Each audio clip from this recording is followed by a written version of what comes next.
Okay. At this point, I think we're just going to go to start. David Lambert. David, are you in the room? For the next session, allow me to introduce the anchor who is going to take us through the group discussions. David Lambert Tumwesije is an independent development consultant with a broad experience in policy influencing and social protection. He has led major policy and advocacy initiatives, including the Save the Children's global campaign to end child poverty, and supported the design and rollout of Uganda's national social protection policy and the Senior Citizens Grant. For those who have heard of it, it's SAGE. He was one of the people behind that. He has also advised international agencies such as the World Food Program, WFP, the World Bank, and the Embassy of Ireland. David holds an MSc in Social Protection Financing from Maastricht University and a BA in Economics from Makerere University. David Tumwesije, you're welcome. He is going to take us through the next section and will be the anchor alongside Margaret throughout the rest of the afternoon. Over to you, David Tumwesije. Thank you. Thank you very much, Doris.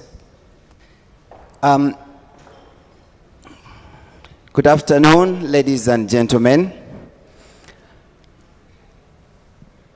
I don't do protocol, so it's very convenient for me to stand on the protocol that's been established because we're about to get our hands dirty. So right now, I would like to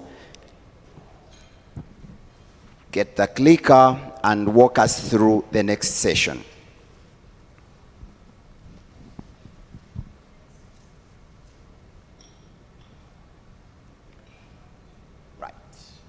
Okay, I can see that the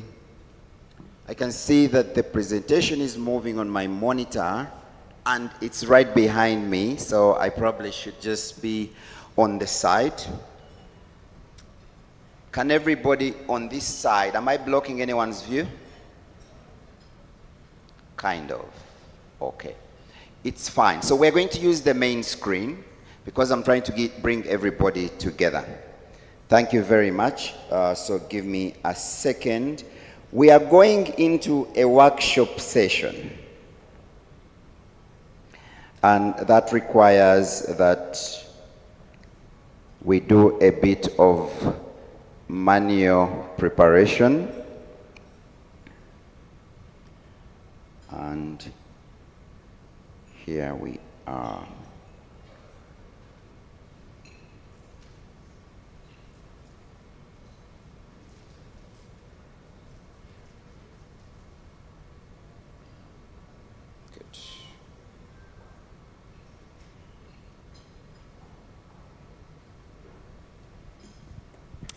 Okay.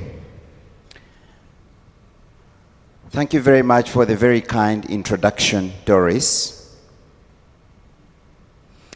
I have spent the past 25 years trying to influence policy change with wonderful people, some of them in the room. So Patrick, I want to give you special recognition right now. Although Doris just gave me credit for the national rollout of SAGE, this man, Patrick Chichoncho Katabazi, worked with me every single day to make that happen. So give the man his flowers. Thank you very much. And so what we're about to do is the foundation we are laying for a speech that we're going to do in 2045. And we don't know who will be giving flowers, but probably there will be flowers for everybody in the room. So Benjamin painted a very clear picture this morning of where we are going, what the possibilities are.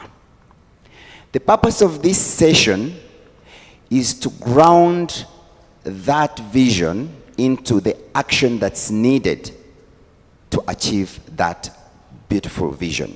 So if I show you the agenda, can you, yes. So this is the agenda. There will be 4 groups, and I'll explain that in detail, but we are moving from dreams to practice. So this is really the point about this session. We will have a moment to reflect on the conversation we will have. So just remember that we have 2 sessions, all related to visioning Africa's energy future. Why is this session important? What we're trying to do is we're trying to create a shared vision. And so this session has been designed to generate insights that will feed directly into the long-term strategy for CCE. And so the things you're going to discuss are the things we want to see in 2045 based on the vision that Benjamin painted this morning. And so we are trying in this session to balance the big vision that Benjamin painted with the practice that's needed, or we're basically trying to anchor that vision in practice. So the outcomes of our conversation are very simple. Together, we're going to have a collective picture of our energy dreams. As Africans, I really liked how Honorable Tafiri framed this. And so all the values, all our aspirations, all the issues about human rights, and most importantly, how we can sustain dialogue like this going forward that's anchored in strong citizen participation. And so we also want to be able, in that context, to outline the concrete things, the practices, the partnerships, the innovations that are required to bridge the vision that's been painted this morning with the reality that's going to happen over the next 20 years. And of course, the final outcome is that GRA, as the secretariat for this wonderful convention, is going to help us to write the long-term strategy for how we're going to achieve those goals. Right, so I don't know if, because this thing is just going forward. Can you go back? This thing is definitely not working as it should. Oh, sorry, I'm pressing the wrong button. Brilliant. Okay, so we finished that session. So I now need to explain the approach we are going to take. We are going to use a methodology called World Cafe. And the point of this method is very simple. We are going to have conversations around 4 themes, and I'll explain these in a minute. 4 themes. So we're going to divide ourselves into 4 groups of people, from number 1 up to 4. And each of us will start at table number 1 discussing theme number 1, if you're group number 1. If you're number 2, you'll start discussing question number 2. If you're number 3, you'll start discussing question number 3. Number 4 starts number 4. If you're table 1, conversation, 4 to 5 of you will move on to the next table. And let's be orderly. So we're moving from 1, 2, 3, 4, so that we are rotating systematically, okay? So that's 1. So not the entire table is going. At each table, ladies and gentlemen, if I can have your attention, you are going to choose a host and probably a scribe or a secretary. What is their role? The host is going to stay at the table. He's the one who's going to welcome the new people. I think I'm being gender insensitive here. They are going to welcome the people on the table. And the scribe is going to take the notes. But I've also noted that we've got some sticky, what are those things called? Those yellow things? Sticky notes. So is my secretariat ready with sticky notes? Good. I can see you're ready. So stay put. So we've got sticky notes. We've got tables, 8 of them. So that means number 1 will have 2 tables, okay? And so I'll come to that. And then we have hosts.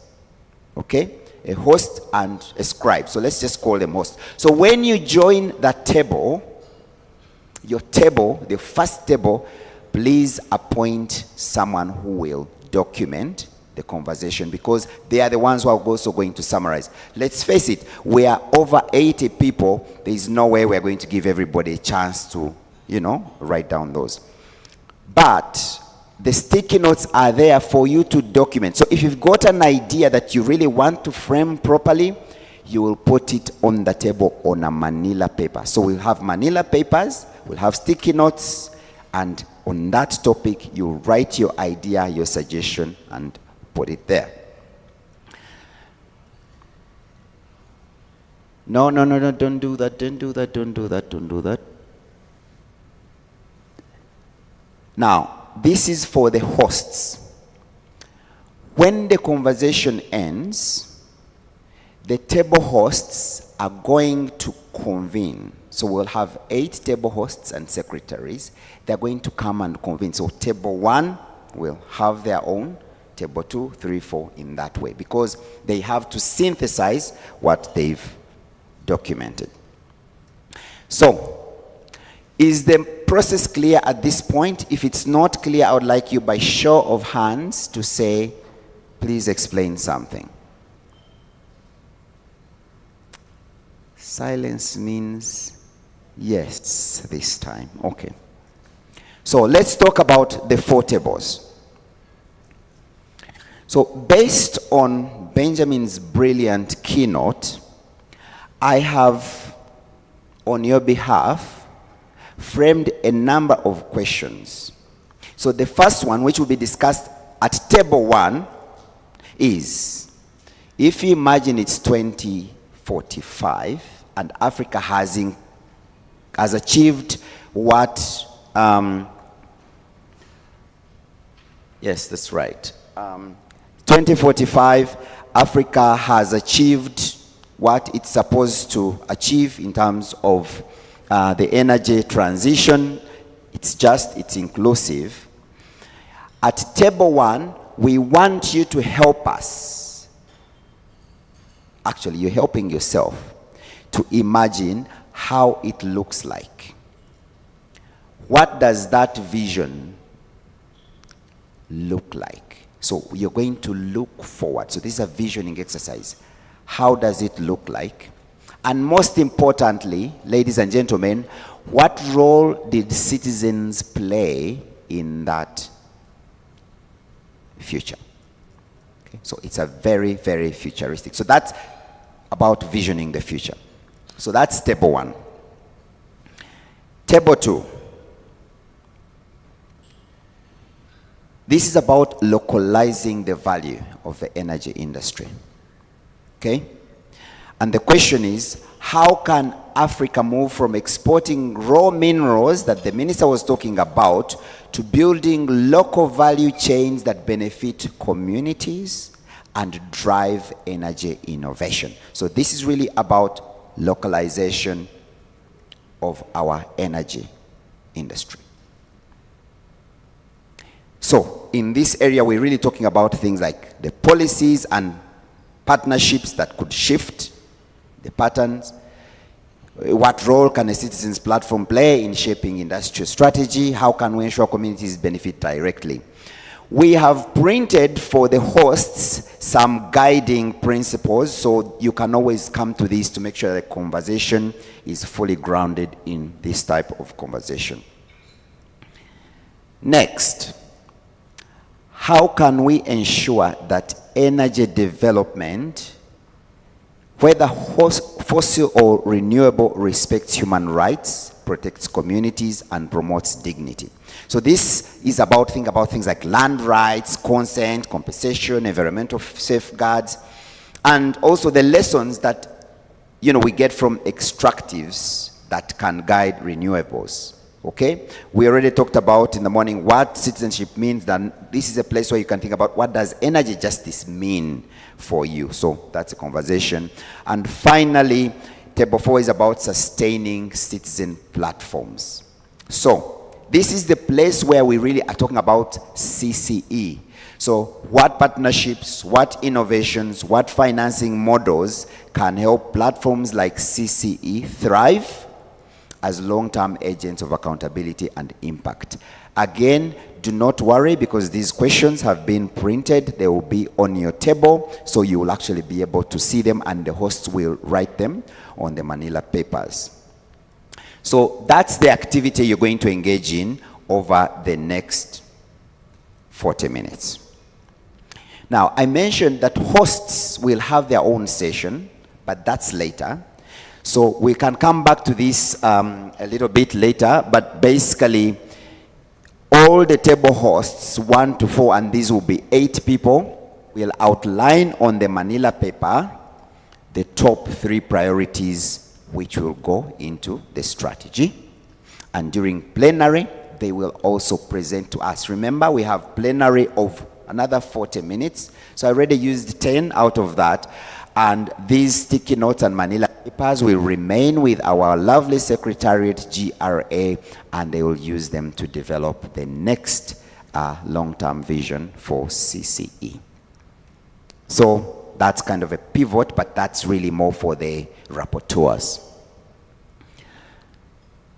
So, bringing it all together, there are 4 tables, but because we are many, each table has 2 stations, okay? So it's like the way we do it in buffet. We no longer do VIP stuff, so buffet 1, buffet 2, so same idea. Table 1s will be discussing the vision. What does Africa's energy future look like in 2045? Table 2 will be talking about how we can build inclusive value chains. I think, you know, it will be interesting to hear what the private sector is saying there. Table 3 is about rights and justice. Table 4 is about platform sustainability. Again, that is on the table. So, if I may, shall we have microphones? Do we need microphones? Because I just need people to assign themselves. So we're going to start with the lady right there. You are number 1, madam. 1. You are also 1. No, we're doing 1, 1. Yes? No. So, okay, let's do 1A, 1B. Okay, so let's start again. No? Start with you. You are 1A. 1A. 1B. 1B. 2A. 2B.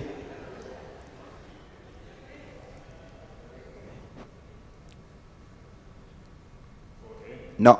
3B. 4A. 4B. 1A.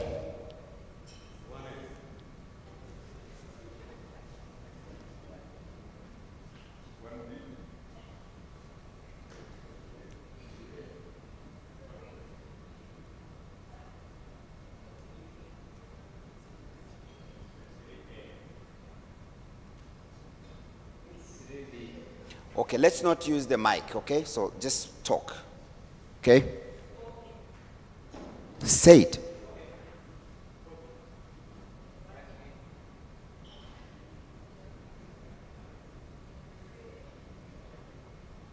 For 3B, gentleman in the spectacles, yes. You are 3B, 4A, 4B, 1A,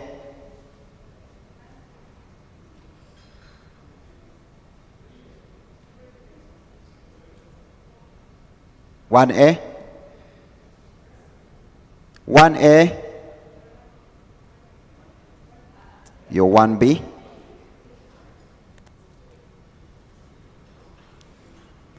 Please remember your table. Write it down, I think. 3B, 4A,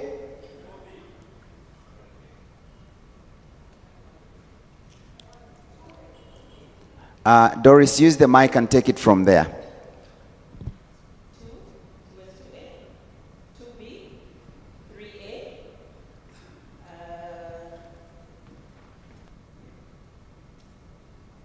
4A, 3B, 4A. No, she's not part of it. No. 3B, 4A, 4B, 1A, 1B, 2A, 3A,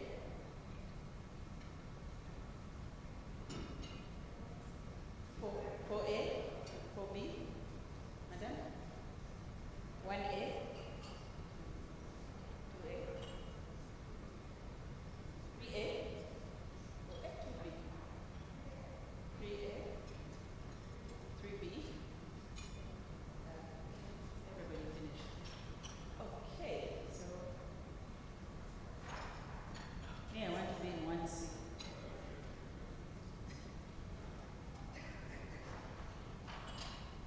So when I was in at school, 1C.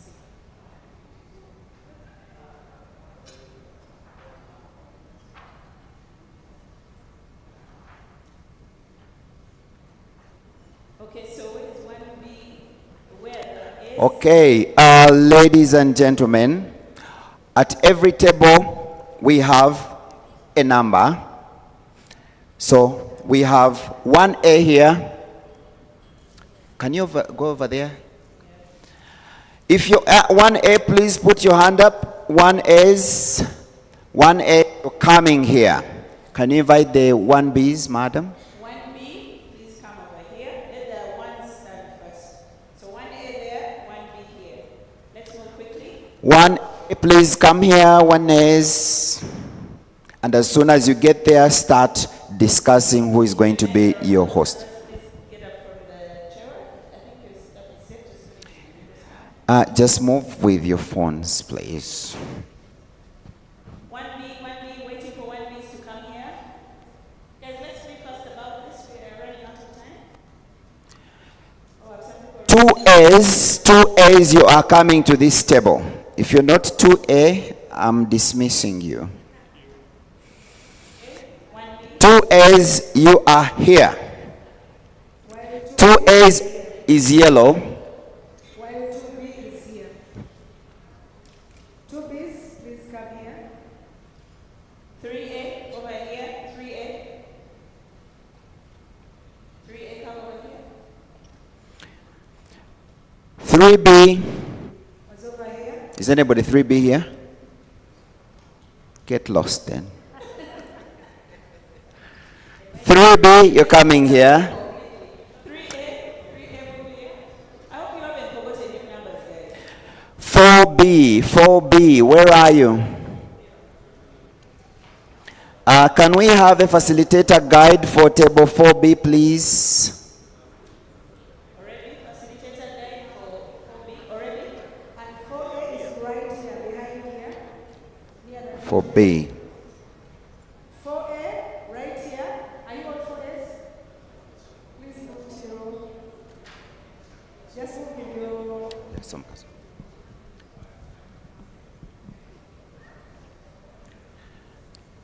These are 4, so they need question 4. Question 4. Okay. So you have to pick a host. Okay, it's fine. So the facilitation guide has all the questions, which is not a bad idea. For a start, please focus on your question, okay? Don't look at the others. So there are 4 pages. Just look at that.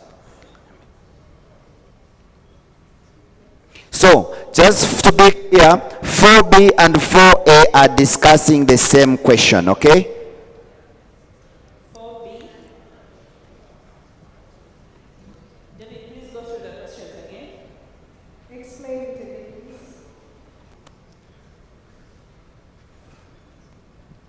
please. Can you, okay.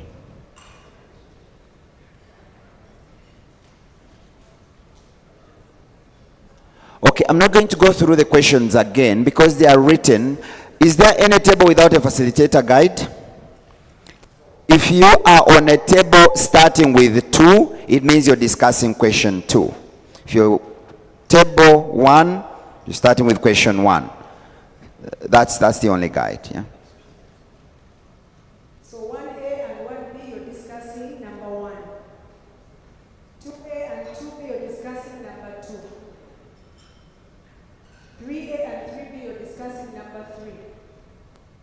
Table 4A and table 4B, you're discussing number 4. Are we starting now? And how much time do we have? You've got 10 minutes to start the conversation because there is some learning to be had.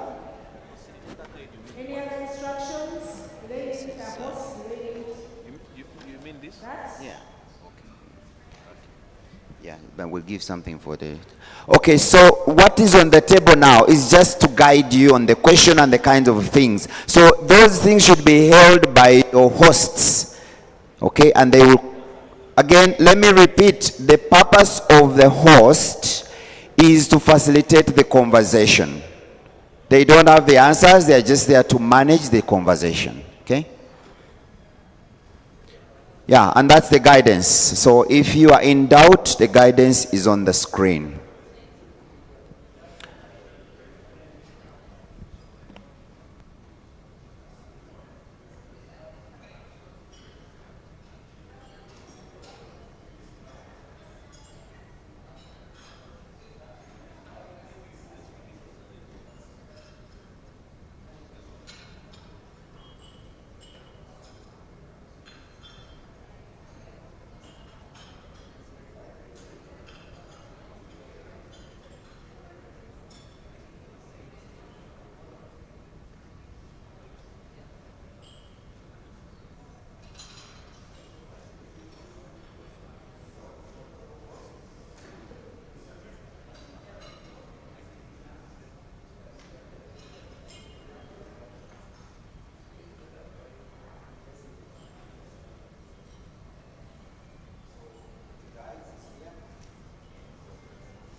Excuse me, let me have your attention, particularly for our audience that's online.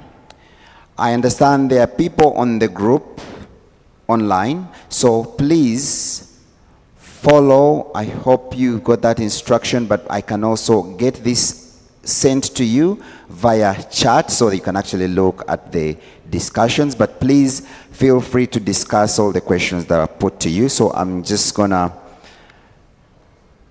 can I ask the technical team to put this slide for the online group so that they can look at it? Can you move to the slide at the table that's got the 4 questions? Thank you. So online, please just start your own conversation, appoint a chair, and we'll hear from you in about 30 minutes.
In 5 minutes, I'll ask 3 to 4 people to move to the next table. And if you're ready to move, please move to the next table already. Remember, you're moving to the next table. 1 to 2, 2 to 3, 3 to 4, 4 to 1.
Colleagues, I need 3 people to move from this table onto the next now.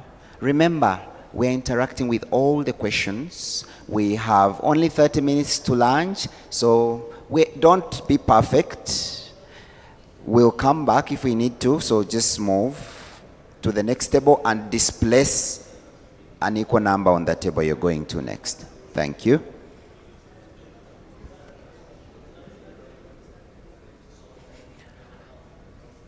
May I request?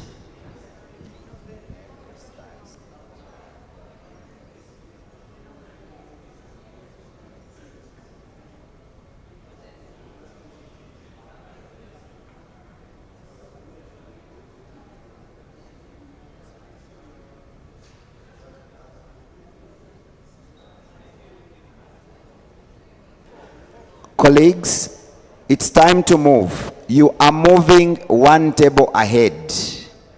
If you are on 1, you're moving to 2. If you're on 2, you're moving to 3. If you're on 3, you're moving to 4. If you're on 4, you're moving to 1. Thank you.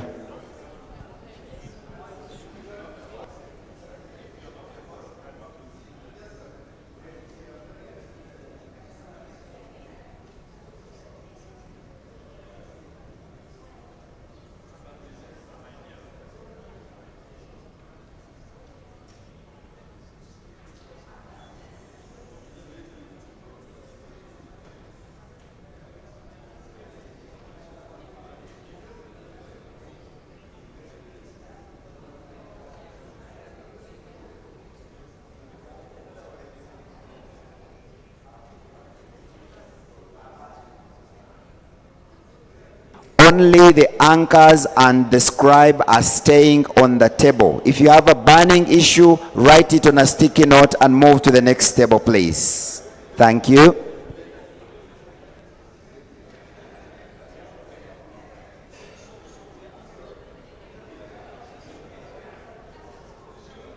If you are A, you stay in the A lane. If you're B, you stay in the B lane. So it's time for you guys to move.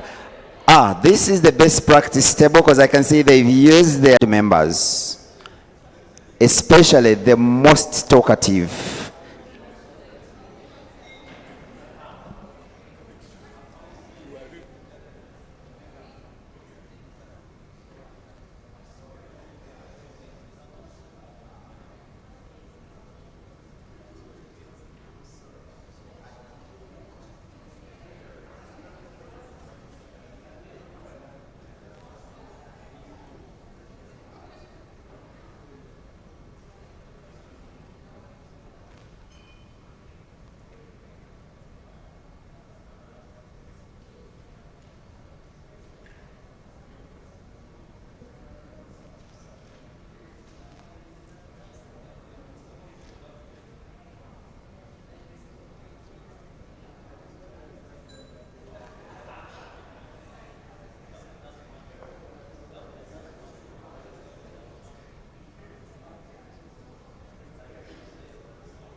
Table hosts, please.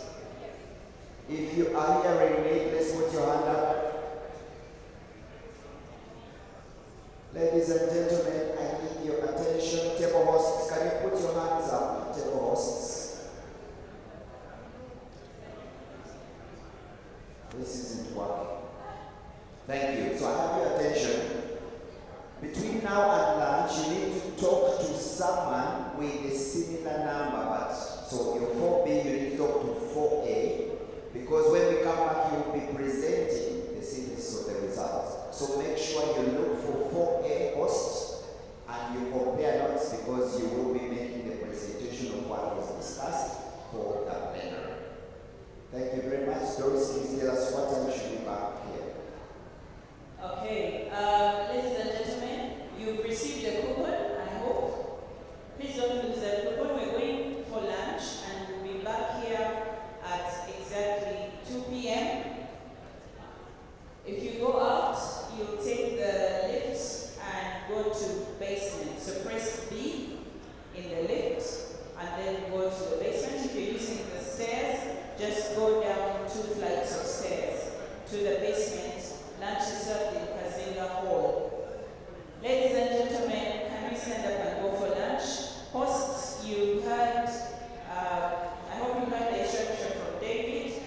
If your 4A host liaise with 4B host, and one of you will present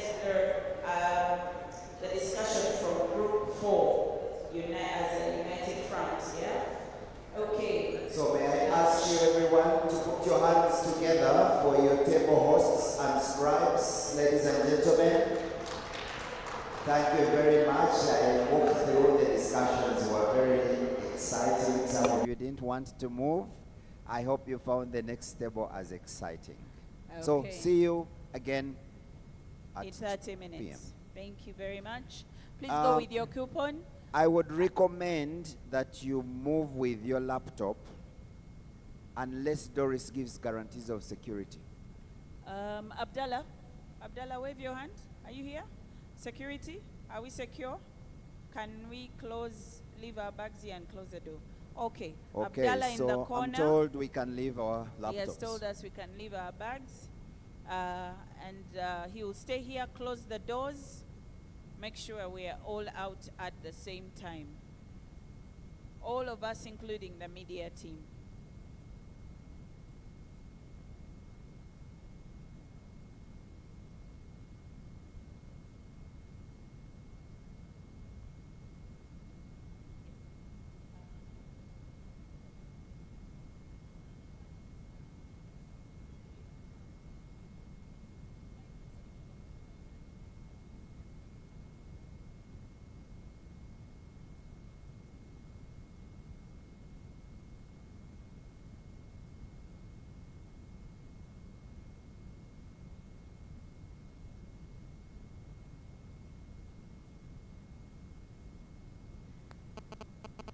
Ladies and gentlemen, I know it was exciting. The discussion was really invigorating, but we need to go have lunch and then come back so that we try and salvage the little bit of time that we have left. The batteries were just losing one bar. So now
People, please go for lunch.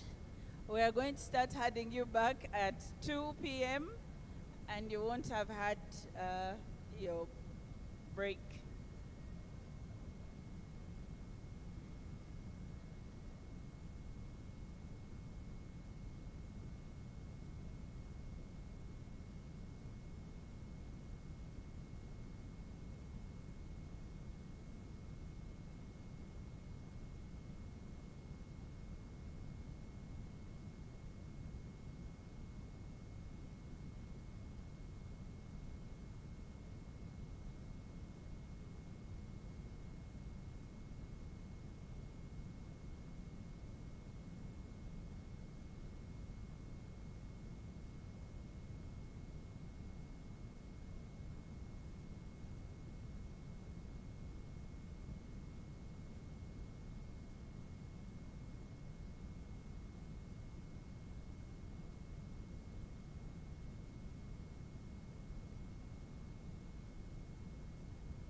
I want it from.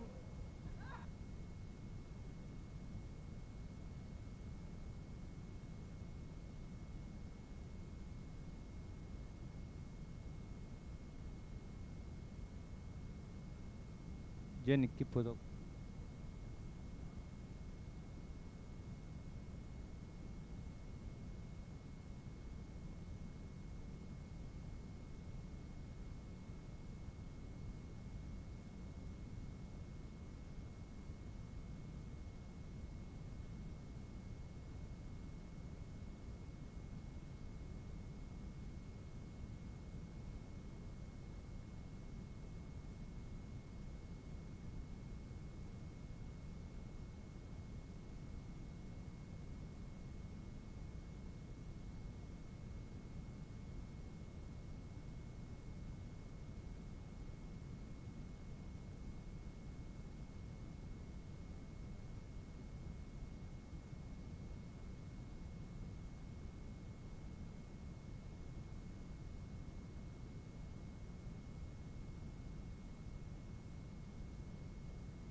So,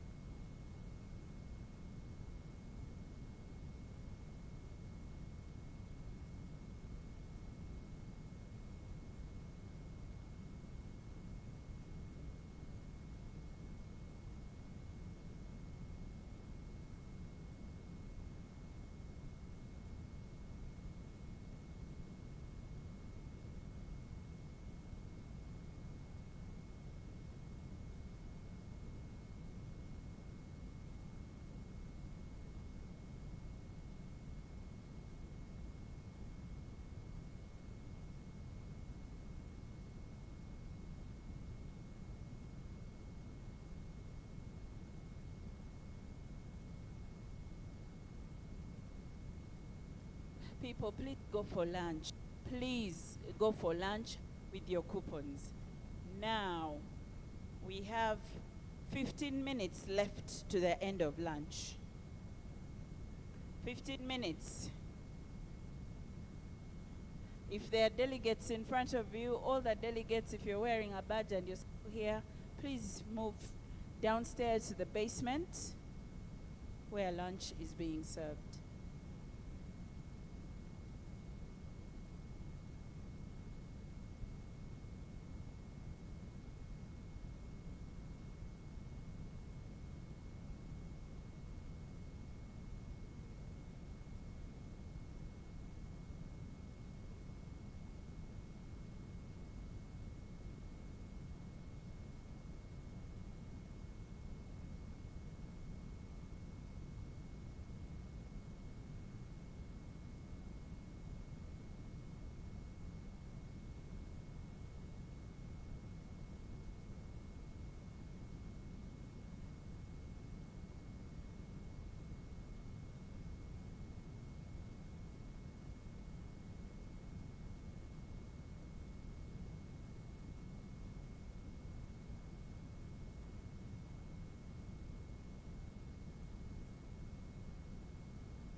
Check, check. The microphone is okay. There's no any problem. You want it so loud? You want to do what?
my gloves.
Good afternoon and welcome back from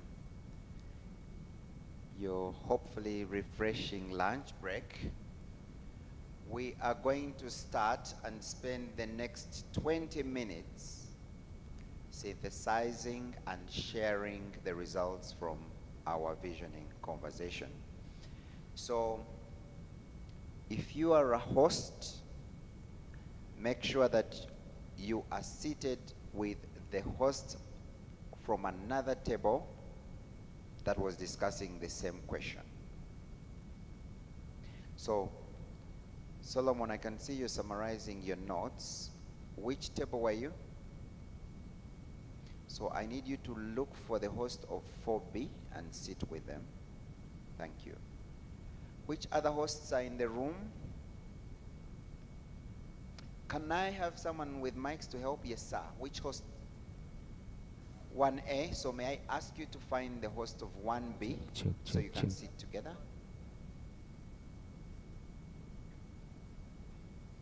4B. Where is 4A? Yeah, good. So you two can now sit together. Please make sure you sit together now. The idea is you were discussing the same questions. Potentially you have duplicates. So right now is the time for you to get rid of those duplicates. So we've got 4. Where is 3? Group 3? 3B. Where is 3A? 3A are not yet here. So what I would like to suggest, 3B, can you move to the table where 3A was sitting? Sorry, your 3A. 3B, yes. So please look for 3A and sit there. Where are the ones? Group 1.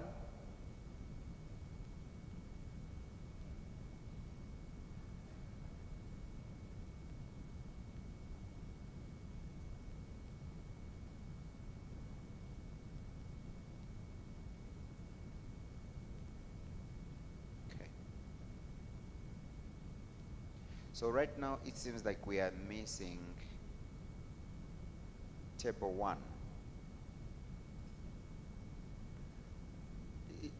That was table 1A. Is the host there? Is the scribe there? You are the host.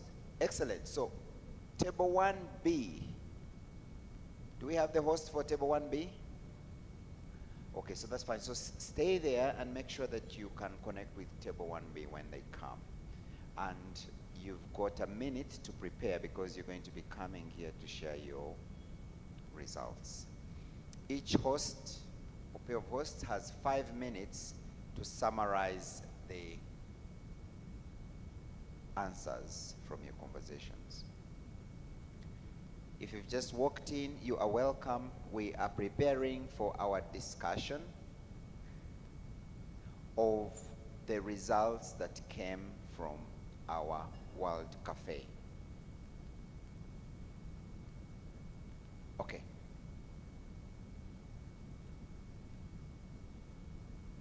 May I ask someone to help me bring the flip chart over? Secretariat?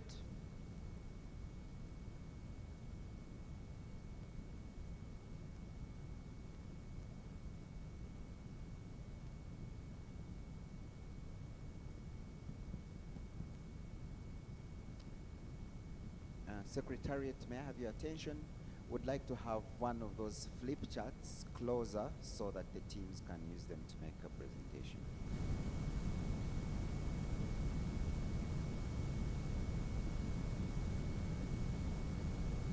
Thank you. So table 1, may I request you to come up front? I want the table host of table 1A and table 1B.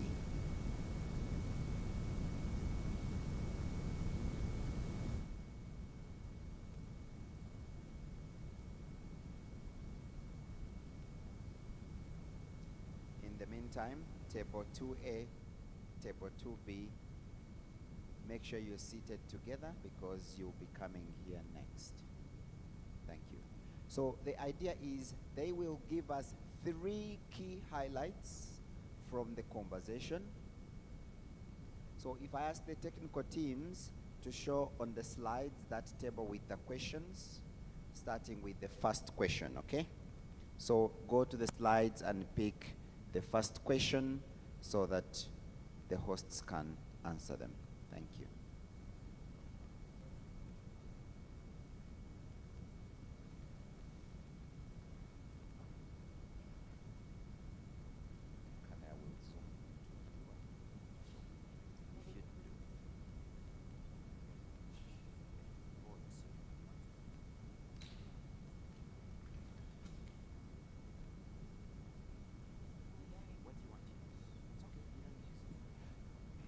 So you're good to go. Do you want to sit here? Sit here, go here, wherever. Oh, no, no, it's just-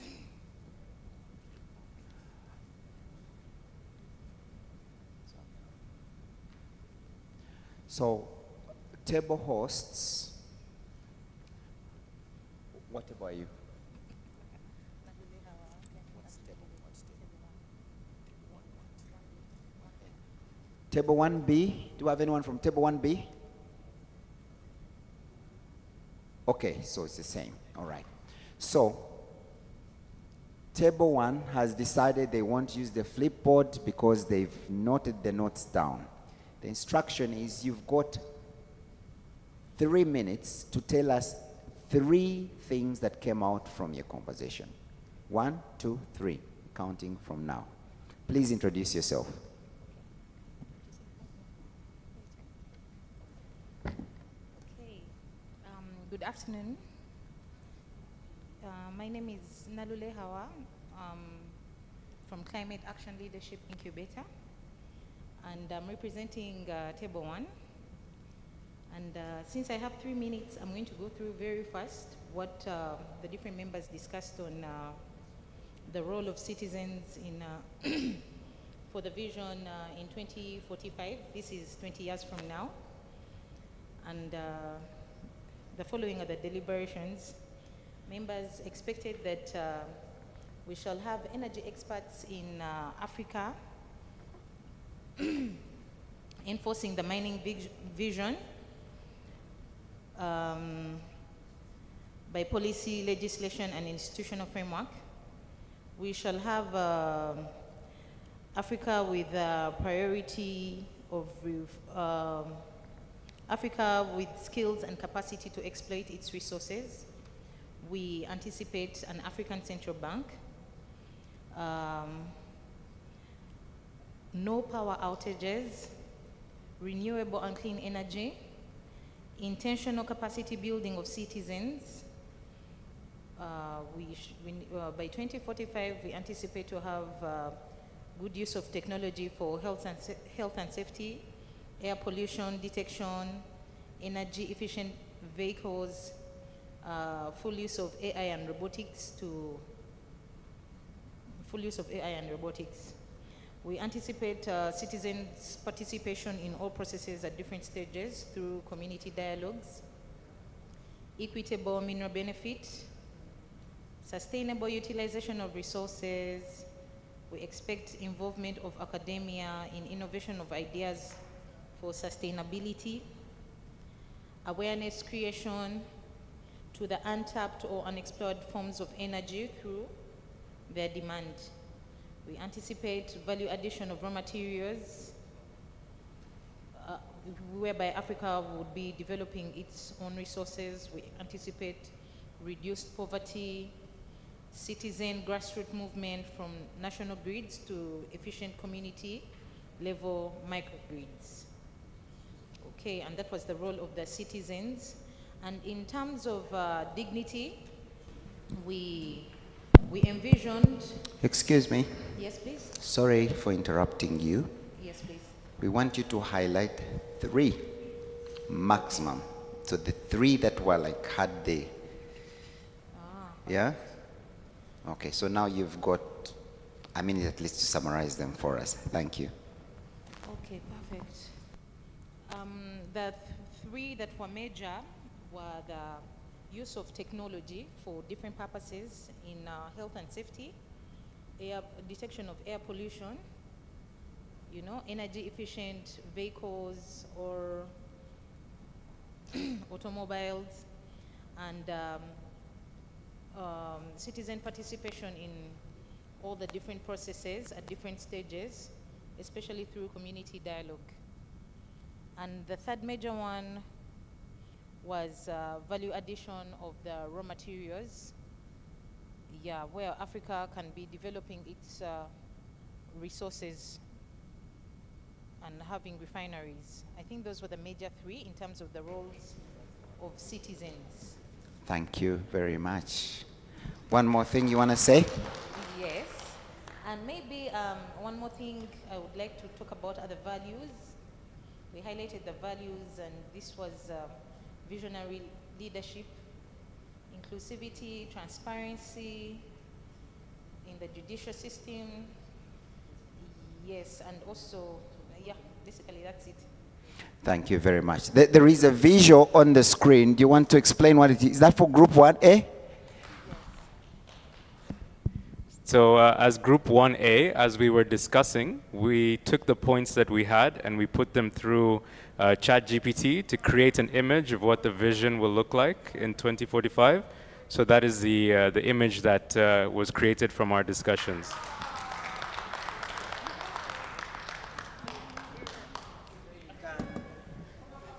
Thank you very much. Yeah, but we are 2024, okay? So yeah, well done. Thank you very much. Can we have Group B? Group B, the microphone is yours. Would you like to summarize the three things that came from you?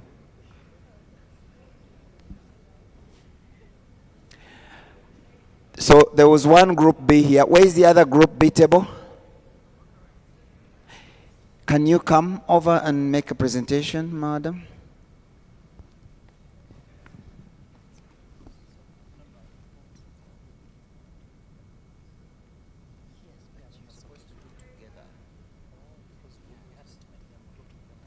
So you stand by. If she doesn't say something, you say it. So listen to what she says and you add what you like. Okay.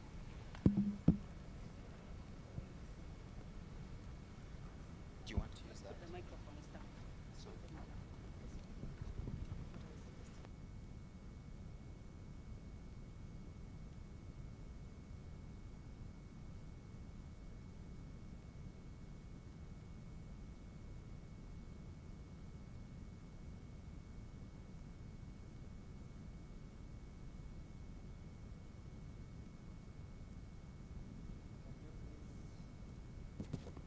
please move to the second question.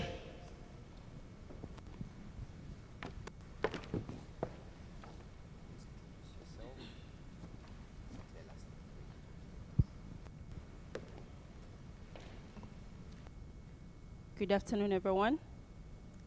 David, do I have to use this?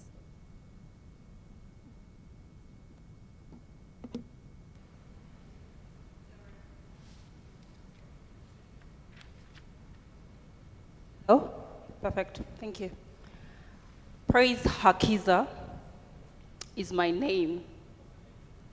I'm a lawyer by profession. We are Group 1B, and our question is, please let's go back to the imagination question. That was our question. No?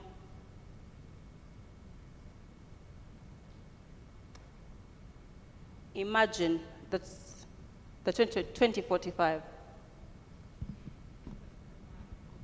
That was question 1. So just to clarify, so question 1 was imagine. So I assume you're doing 2. Are you 2 or 1?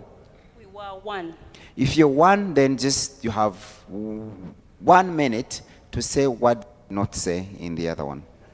hopefully I'll say what they have not said. Thank you. In a minute, we're looking at the imagination of how Africa would be in 2045. And a few of the highlights were, someone looked at an Africa or Uganda where we have more transparency in regard to energy, and also looking at citizens with access to information and resources, looked at decentralized energy in community. Then also someone highlighted platforms for negotiations between government and citizens. So when we looked at the issue of justice, one of our key highlights was from Dr. Ramandan. We appreciate you. He highlighted the issue that every community should benefit, and the imagery he gave us was for Karamoja. He gave us an imagination of, imagine Karamoja lit. Looking at Karamoja having the same resources Kampala has. So that was our major highlight from Dr. Ramandan, and in a special way, I appreciate you, sir.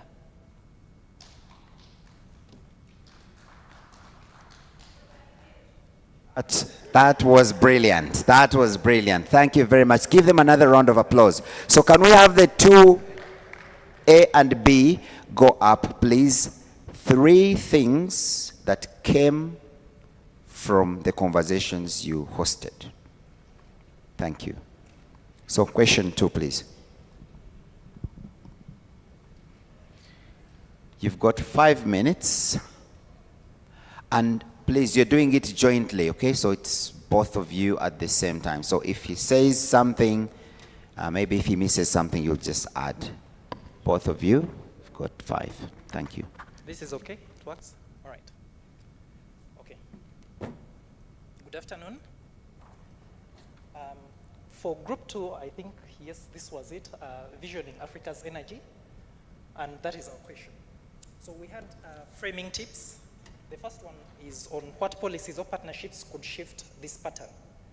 Our group focused on technology transfer. We believe that to respond to the question of Africa benefiting largely from this, there must be technology transfer. Technology transfer gives us the capacity to be able to build on this and largely benefit from it. That was the main argument that came out even with other groups that joined us. They all believed that we are still lagging very hard, very behind in terms of technology, and once the transfer is immensely done, then benefit would be enormous. Since they're asking 1 point from each, then I will go to the next, which is what role can citizen platforms play in shaping industrial strategies?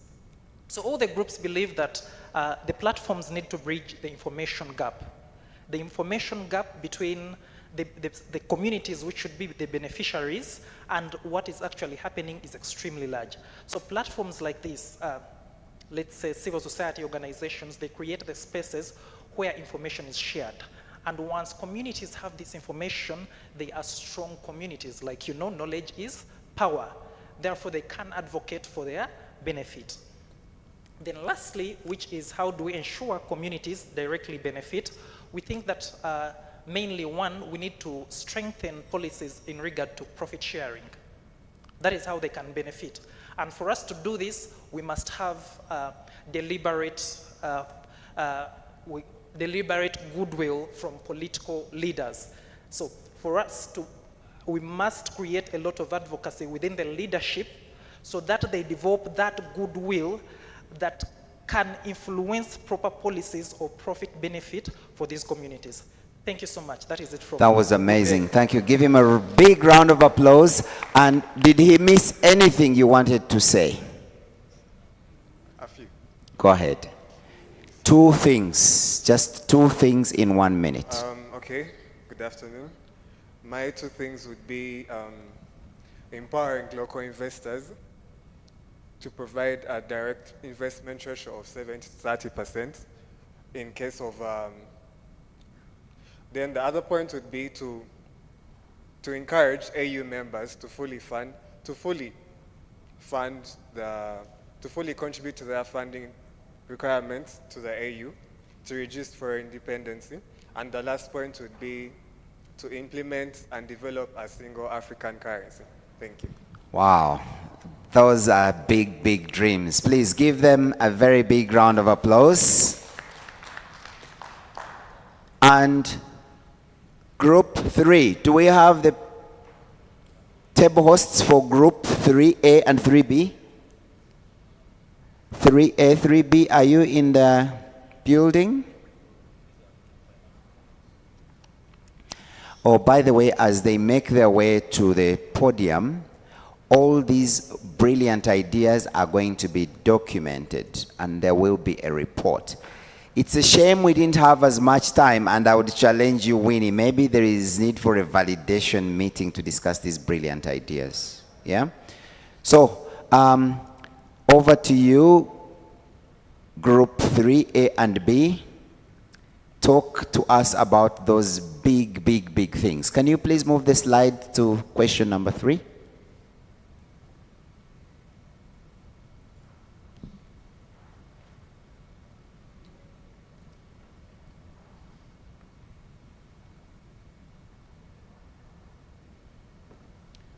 How can we ensure that energy development respects human rights, protects communities, and promotes dignity? Over to you, group 3. You've got 3 minutes Good to afternoon. tell us 3 things. Good afternoon, everyone. I'm called Carol Kamakune once again, and we were looking at how to ensure that energy development respects human rights, protects communities, and promotes dignity.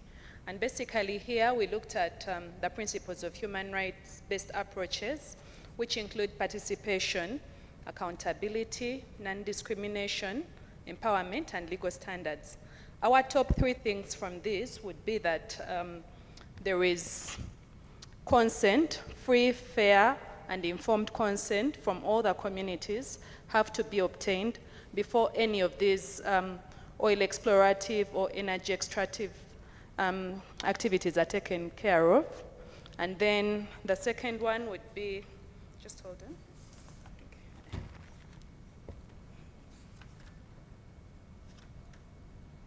Compensation in a timely manner that is commensurate to the actual value of the land where these activities are going to be put in place. And then the third one, putting in place environmental safeguards to ensure that these activities do not destroy the environment.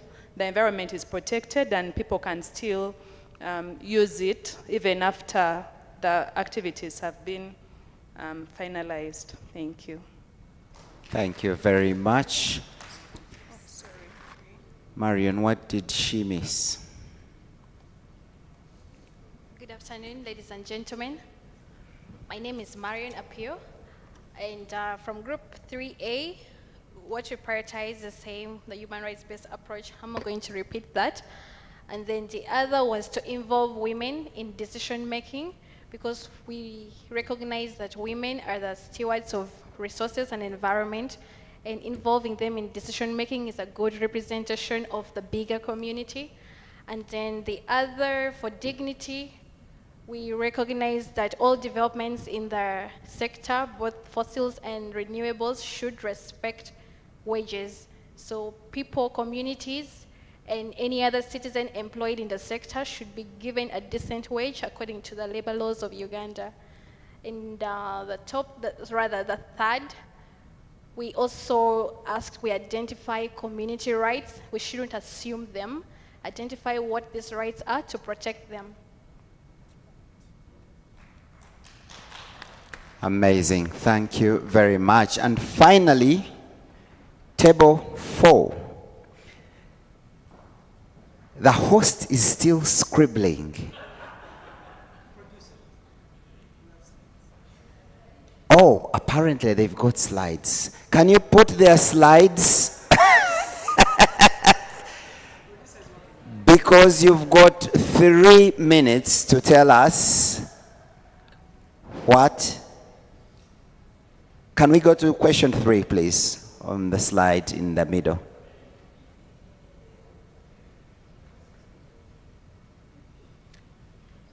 This is about sustaining citizen platforms. So over to you, Mr. Kaso. Producer. All protocol observed. Good afternoon.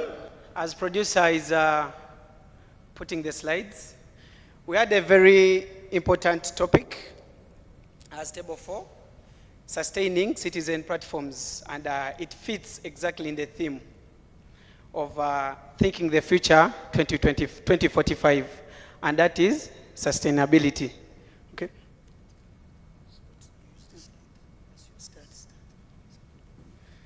Okay.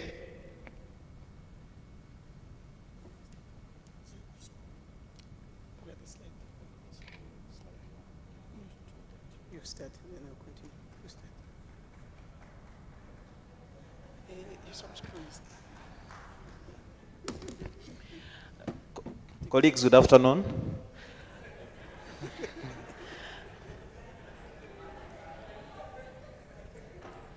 It is unfortunate that we have been betrayed by technology, but I can gladly tell you that we are ready to present on behalf of 4A and 4B. And the main question is, what partnerships, innovations, and financing models can help platforms like CCE thrive as long-term agents of accountability and impact? And our framing tips are: 1, what does a sustainable citizen platform look like? In our view, our sustainable citizen platform, we argue that it should be people-centered, profit, and planet-friendly. In a sense of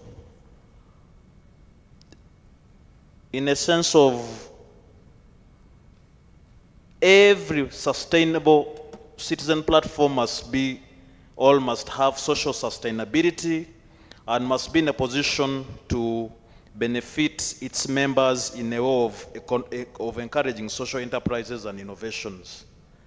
Then for planet, it must be in a position to advocate for environmental sustainability. Then the other question is, what are the 3 pillars of a sustainable citizen platform? And we argue that 1, there must be inclusivity, there must be innovation, and that innovation must be in a position of financing livelihoods. Then for the planet, it must be in a position to advocate for climate action and resource use. The argument of partnerships. For a sustaining citizen platform, we argue that 1, all partnerships must be from government for purposes of policy support and enabling environmental conservation. Number 2, partnerships with private sector for purposes of innovation and investment. The other partnership, we argue that a sustainable citizen platform must have partnerships with academia for purposes of research and capacity building. Then on the argument of innovations, we argue that SCPs must innovate in a sense of citizen engagement through digital and online platforms. 1, building AI tools for inclusive growth. A case in point is DigiKen, which is a Kenyan AI platform for enhancing vision, or enhancing implementation of the Vision 2030 of Kenya.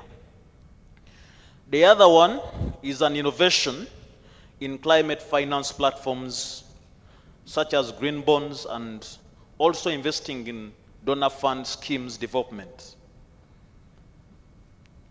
And finally, our financing models, if you may conclude, comrade. So, part of the finance models we discussed is introduction of membership subscription, where we can attract membership and generate an income of yearly subscription. So we had another one of social enterprise model, where we can bring in income generating initiatives, but the money we get from the income generating initiatives, we don't take it as profit, but we plow it back to create an impact so that the platform can be sustainable. Another one is climate financing and carbon credits. Remember, these are citizen platforms, and they are advocating for climate. So we can create initiatives and for example, like tree planting. These initiatives, we can pitch them to the financial sector and insurance. There is a lot of money in banks that is going into financing the climate and also participating in the carbon credit platforms. Part of these initiatives we do, like tree planting, we can generate credits that we can trade on an international level into carbon credits.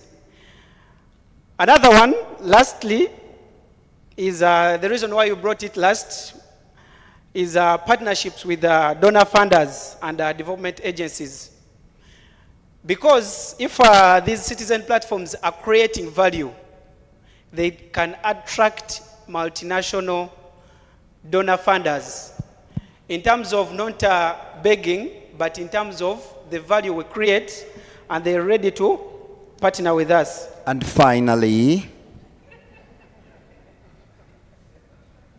Producer is saying the slides are ready. I think sorry, we do not have time for slides. we shall share with the secretariat. You will our share with the slides. secretariat. Thank you very much, Solomon. We appreciate that. Okay. Thank you. Please give him a big round of applause. Thank you so much, table hosts and scribes. As you can see, these were really, really amazing conversations.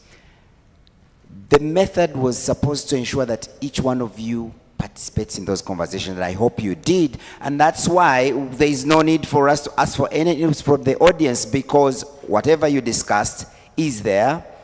Winnie and team are going to compile them into a report. You're going to have access to it. And if you have any idea that was sparked by what was presented, you forgot to put it down, the sticky notes are still on your table. Write it down, put it on the right table. I want to thank you once again for your immense energy. I saw it, I felt it.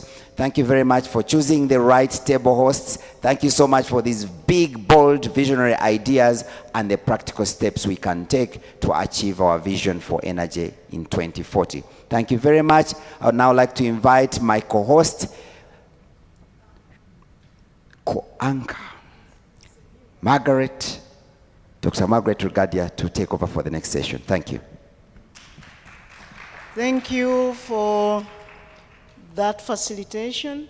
I think to close this conversation, I want to invite Marion. I'm going to change a little bit the flow of sessions. Can we go instead to the session on innovation and sustainability, because your contributions were locking in there. But I don't see Marion in this audience. Oh, okay. Please, your presentation.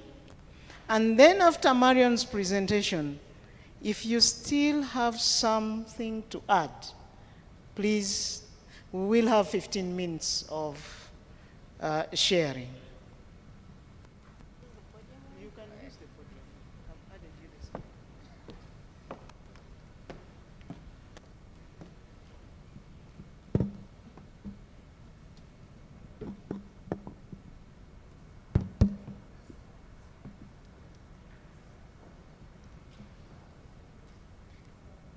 Good afternoon, ladies and gentlemen, once again. All protocols observed. My name is Marion Apio, and I serve at Global Rights Alert as the Finance and Administration Director.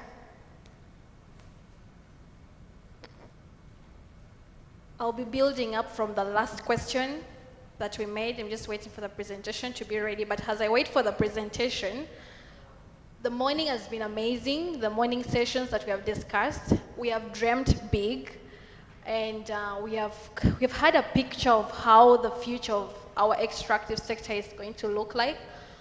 And I just want to ask a question. Imagine the CCE ended today. God forbid. Imagine it ended today. What urgent voices will be lost? What community voices will be lost? What urgent conversations will be missed? We talked of the impact and opportunities that await us, but how many of that are we going to miss? Ladies and gentlemen, that is why we have this session. It's a very important one for all of us. So in the next 45 minutes, we'll just be going through 4 pillars of what sustainability for our platform is, which will inform the context of the discussions that we are going to have in a way that Dr. Margaret will guide us. Can I please have the presentation?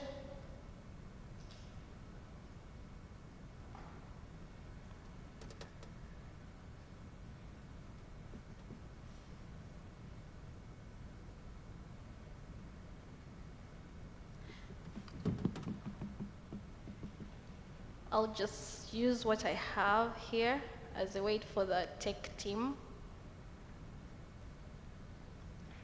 Just 1 minute.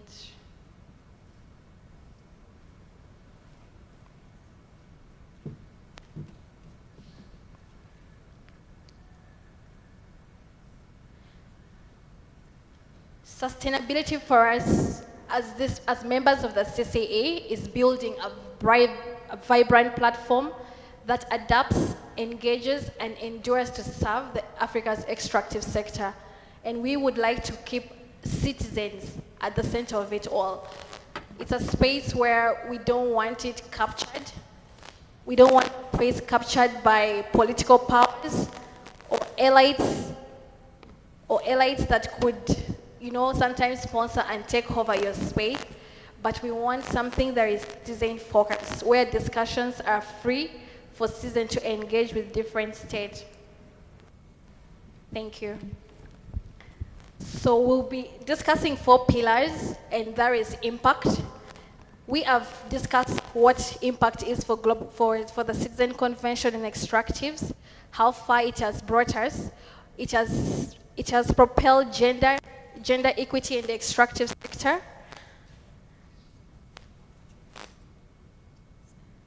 I don't see it. Okay. The CCE has pushed Uganda to joining the EITI, the Extractive Industry Transparency Initiatives, and so much more that was already discussed in the opening remarks by Winfred. So what is it that we are missing as we discuss this sustainability? What impact do you think we should be?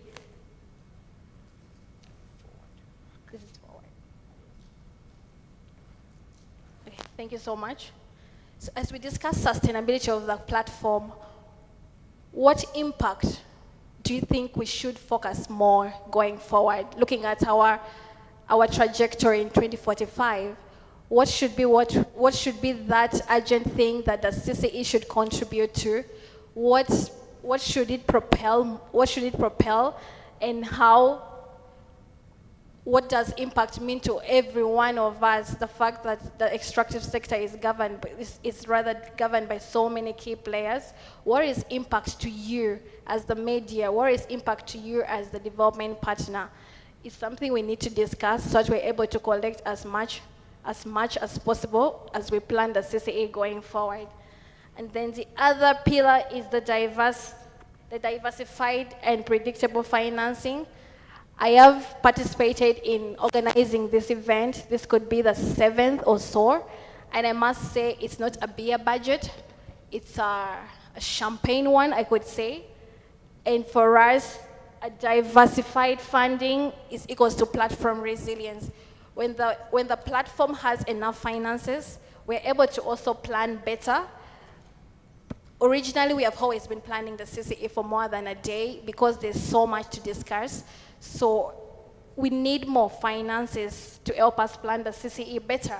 And also, one thing of the feedback I've been getting from the members of the platforms, there's events fatigue. I don't know if you know what I mean by events fatigue. Is what can we do differently? What innovations are you bringing this time? And members, I must say, for new ideas to come, we need also new monies. Then the other is why we need a diversified funding is to diversify risk with the platform. If we can't think risk, we cannot mitigate what we have not planned. So I'm going to, in our discussion sessions, I want us to suggest those diversified revenues that you think the CCE can benefit from. The last group did mention some ideas. Mr. Ali sorry, I may not mention that right. He did mention that we could use crowdfunding, but I don't want us to leave just that as an idea. Whatever you're saying, please commit that you can offer. If you say you can do membership, are you willing to subscribe to membership of the platform? If the government is saying we can do crowdfunding, are they willing to help us, have crowdfunding requirements met for the platform to get crowdfunding from the citizens beyond Uganda? So all ideas that you put forward, please ask yourself, is this something that I would be willing to do? And introduce especially media and now the young people that have just joined the platform. Very intentional decision for Global Rights Alert to have young people in the platform. And the other is the resource allocation. I must say the CCE resources come from different stakeholders, and we have always accounted for the resources to put this platform together. But you still can challenge on how do you think when you're here, do we give you value for money? And the clear progress and tracking and public reporting. Please challenge this last hypothesis so much because we want to really document the progress of CCE. And as members, you have the stories. Is this something that we need to do better? Or are there ideas that you can suggest for us to document and track our performance better? Otherwise, it would be so disappointing to have been in the CCE 8 years and we just can't track progress of what we have done. Then the last one is engagement. The CCE has been ritualized as an event, and as members of the CCE, I would say it's a platform. So how do we make our engagements better to actually feel that the CCE is a whole year-round platform? Or is it even necessary that it should be a whole year platform? Those are questions we can challenge ourselves with. And then the vibrant community networks and learning. The CCE has been a big tool for advocacy and capacity building. When we meet here, we share ideas that we implement in our respective organizations. Do you want it better? Is the learning sufficient for you? Or there are ideas that you can bring on board today that can encourage continuous learning for both the communities and the members of the CCE? Then continuous programs. Now for the continuous programs, different stakeholders of the CCE have different interest needs. Would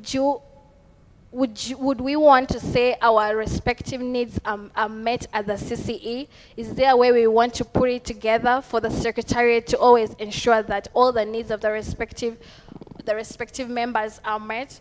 And then long-term partnership also does encourage continuous engagement of the entity. And I challenge each of the members, especially the conveners that have been displayed here today, can we have your long-term commitment to the platform? Thank you so much for listening. And allow me to end by saying platforms do not build themselves, people do. And I welcome you to this open conversation, which Dr. Margaret will take us through. Thank you. I think you will agree Marion has made a fantastic wrap of the time you spent putting together conversations. We were hoping at this point in time that you would turn to each other on the table in your tables and select one person who becomes your representative and whom you want to give 2 issues, just 2 issues out of the many things you've discussed today and what Marion has stated. And this person is going to speak to us as a decision made of how you want the CCE to look like post this day. Now, this exercise was going to be very easy to do if we weren't behind schedule. And we have one of our speakers already online waiting. So I'm going to say, please keep it in your brain. Think about the idea. Think about who on your table can speak on behalf of that table so that we combine the conversation with the next panel. And with that, I will ask Marion to go sit down a bit. And thank you. Please give her a big hand.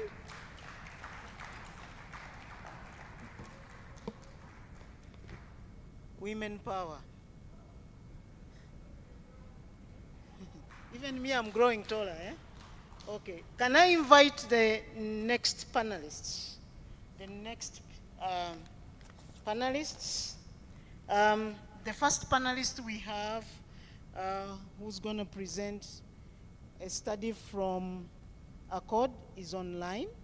So I hope we do get the image of this panelist. Can I also invite Mr. Edgar Mtunji, the Finance Officer of UGATA, and Katabazi Patrick, the Executive Director for the Center for Budget and Tax Policy, and a technical advisor. Please come on the podium and have your seats. This is going to be a conversation. And since these mics weren't working very well, can we be helped with mics that are movable, that seem to be working faster? Please have a seat. Yeah.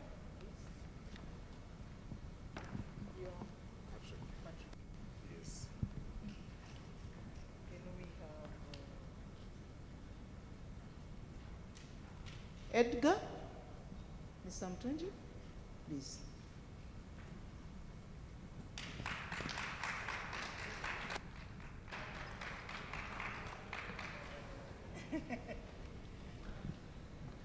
Okay, is our online presenter ready? I'm going to ask a couple of questions.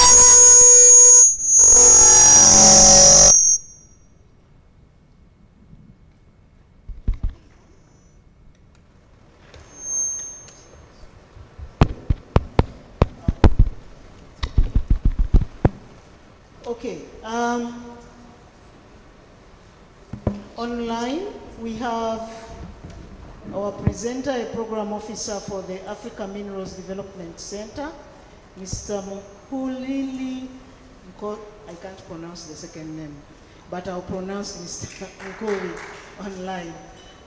Mr. Nkubi, welcome to our panel this afternoon. Our panel is focusing on financing and local impact, and specifically zeroing in on financing energy and minerals, royalties, local benefits, and citizen participation. That is the discussion we want to have. And to start us off, we understand that Advocates Coalition for Development and Environment has conducted a research in the Great Lakes region related to domestic revenue.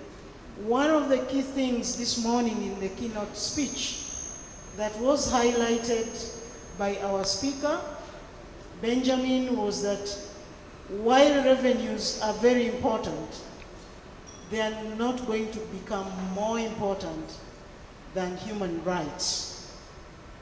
Please tell us from your research, what have you found in your study to be strategic, when you're harnessing domestic revenues and making sure that countries that are involved in mining or extraction can benefit from domestic revenue sources while safeguarding revenues from extractives.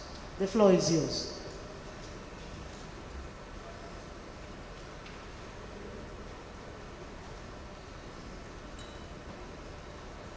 Can the panelists go, please?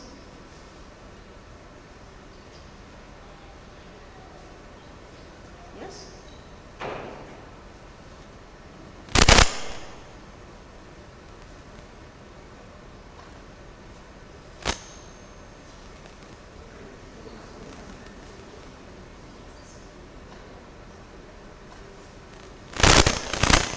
Technology is playing us today.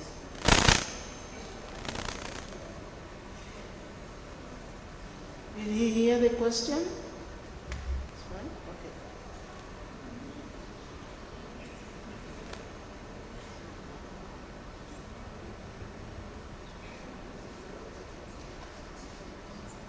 Hello.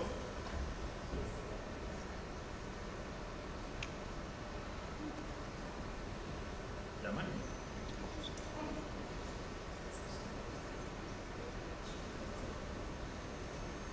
Yeah, it may need to be repeated. I think it was being asked to brief the other present. She can ask again. All right.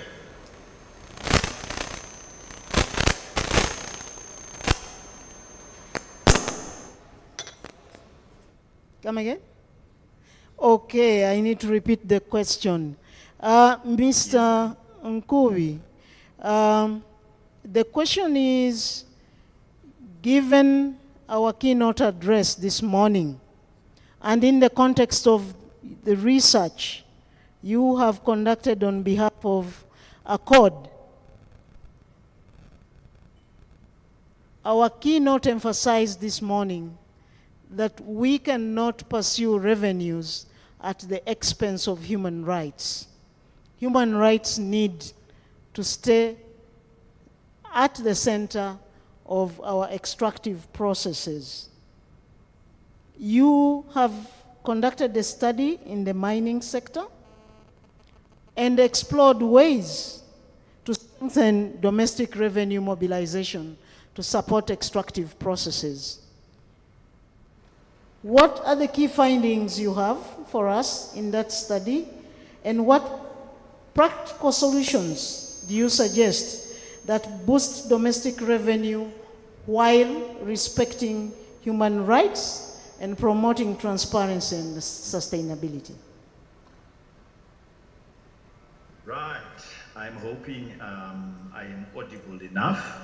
If I'm audible, may my moderator raise her hand so that I continue. Am I audible? Ah, yes. Great. Okay. I can see the room is raising its hand. Good afternoon, everyone. Greetings from Addis Ababa at the African Union Commission headquarters. Now, let me drive straight into the question starting with the fact that we have all been aware of, but people take it. The extractive process, or should we say the mining value chain, starts with geology. We all have to know the geological standpoint of wherever we are going to extract. We also need to know the resources that are within and around the communities of where we are going to extract. Fortunately, the investment that most African countries, Uganda being one of them, is that we now know the areas that have these mineral resources, be they oil, gas, or solid minerals. This is a very long and roundabout way to say, amongst the tools of the Africa mining vision, there exists what we call the African Minerals and Energy Resource Classification Framework. In short, it is called AMREC. I mean, Uganda should also be proud to know that it was the first country to actually launch the work that actually brought about the African Minerals, Energy and Resource Classification Framework. Within this framework, we are starting from the very beginning of the mining process, which is geological mineral resources. By those resources in terms of knowing their quantity, we quantify them, and then the joy of what AMREC does is it puts a pro and con approach on whether or not mineral resources should be exploited or should be left in the ground. It has a secondary component called the Pan-African Resources Reporting Code, which aligns to the potential of building and unifying African capital markets. Now, what this means at the end of the day is, for instance, if we identify that the minerals around an area or around a community will not be enough to offset the movement or the displacement of a community for the benefit of extracting those minerals, we can still use that quantified resource for the benefit of creating capital market instruments based on the minerals that are in the ground. And thank goodness for what seems to be the movement towards decarbonization in this world. Decarbonization is not necessarily something that will become an enemy if we are actually part of the narrative. So what it means, I'll give you a very practical example in what I'm trying to say. Let us keep core resources that are worth 200 million in the ground. Moving a community from where we are going to have people displaced and based on an environmental and social and impact assessment that is done within that community. If that ESIA assessment comes up to 250 million, what it means is we can create capital market instruments that are based on that 200 million that we could otherwise extract, but then you start linking to other parts of the economy in ensuring that as much as those resources are remaining underground, we then collateralize their retention underground. So here, as per your question, it shows that with AMREC, we can then ensure that what is more pertinent is ensuring that we retain the sanctity of a community, the human rights that are going to be retained by not chasing those core reserves. And as such, that is how we ensure that, or should we say, it's not a study per se that discovered it. It is a reality that now we have to ensure that people are aware of these two instruments that I just referred to, that is AMREC and PAC, whereby we can afford to keep people above the ground and still be able to monetize the resources that are underground. But this means we then have to take charge of ensuring that these instruments, which are aligned to the Africa Mining Vision, are actually not only known by citizens in the country and beyond the country, but we actually implement. Now, I'm not sure if this is going to bring about more questions, but at least for now, it gives you an example of how practically we are referring to issues of ensuring that human rights are above and beyond the pertinence of actually extracting minerals or energy minerals from the ground. I hope that is clear. Thank you. Thank you, Mr. Nkuve. It's very clear that there are ways to keep carbons in the ground if we use the instruments that are available with us at the Africa Union, and we are involved in those processes. I will come back to you, but now I want to turn to Patrick. Patrick works for the Center for Budget and Tax Policy. Patrick has a tracker tool that he applies to communities. This morning, Patrick, we heard from the keynote speaker that the foundation for just transition is inclusion. The foundation for energy justice is the foundation for energy transition this morning. Given that you have a tool that you apply to community, you undertake analysis of how resources are allocated, using the example of Bulisa district where you work.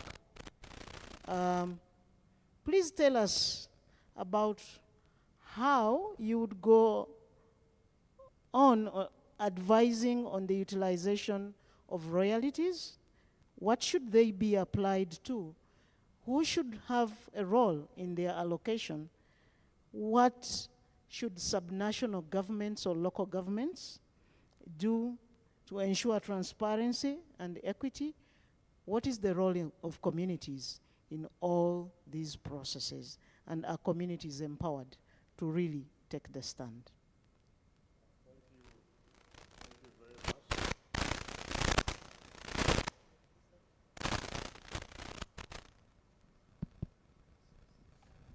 Thank you very much. That's a very big question. I think about 10 questions in one. I will attempt to answer them.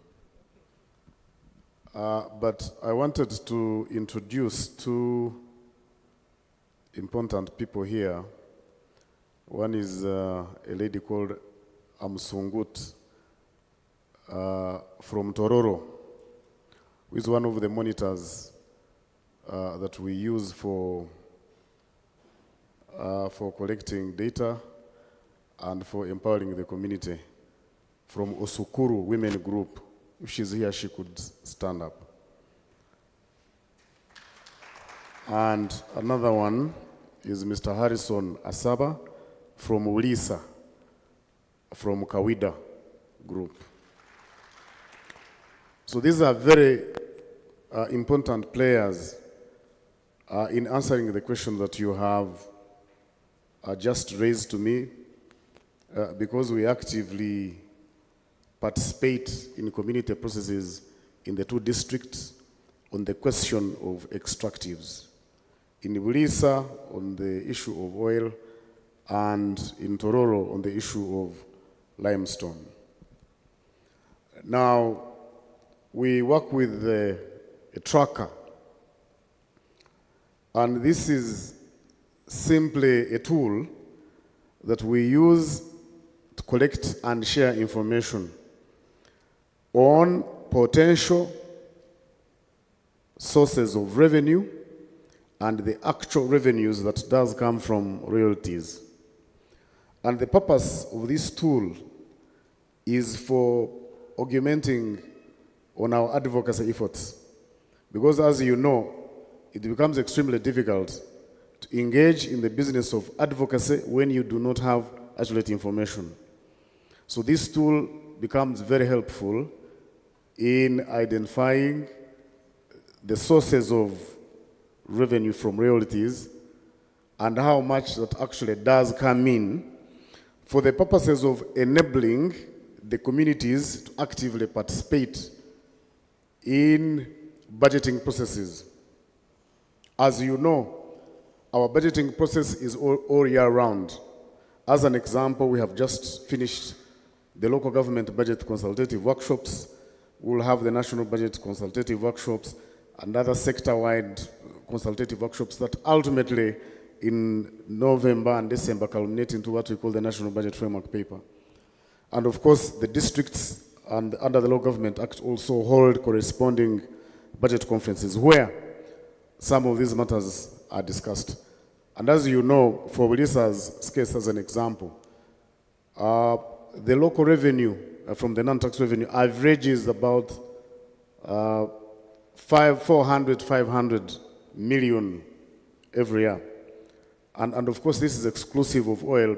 In any case, we've not had oil, coming in. So we are talking about the other non-oil tax revenue sources. So with anticipation of oil coming on board, this tracker would be extremely useful in ensuring that we actually track these resources. You're asking about the how does this relate to the mid-level government agencies and local governments? Of course, the Mining and the Minerals Act does provide 70% from the royalties. If you get money from the royalties, this is from rents and licenses, 70% of this money goes to the center, that's the central government. 15% goes for the district, local governments, 10% for the sub-county, local government, and 5% for the landowner. And of course, if you apply the Public Finance Management Act, the petroleum revenue, you are talking about 94% for the central government and 6% for the local government. So now, one would imagine that active participation of citizens in budgeting and monitoring of this revenue would translate into equitable allocation of resources to key sectors such as education and health. And that's why it becomes very important for us to take keen interest on the question of royalties. I know for you who are very familiar with gold as an example, for the last 3 years, on average, we are exporting gold to the tune of $2 billion. And it is so surprising that the Auditor General's report for last year does indicate that of the total value of gold that is exported, which is 11 trillion, a third of our tax revenue that we collect as government of Uganda, a third of it, no tax was collected on that exportation, which is about 65, 67 billion. Now imagine what that would do to a community. So our active involvement with the community in Bulisa and Tororo is to ensure that citizens are aware of what is going on in the extractive industry and what we should expect.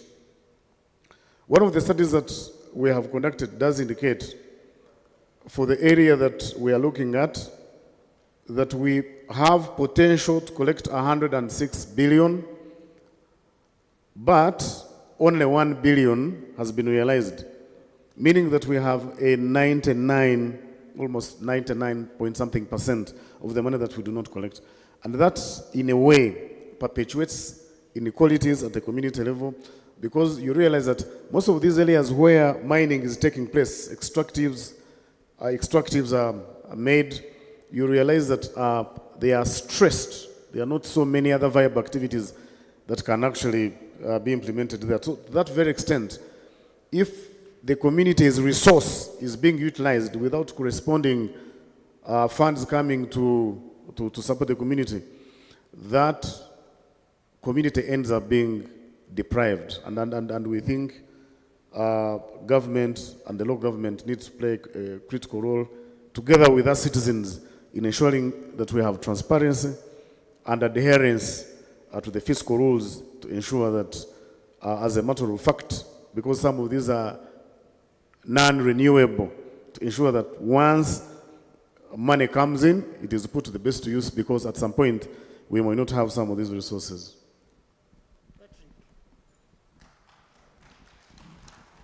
Some of the figures that Patrick submitted sounded like they don't exist, right? They do.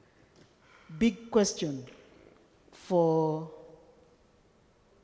transparency. Edgar,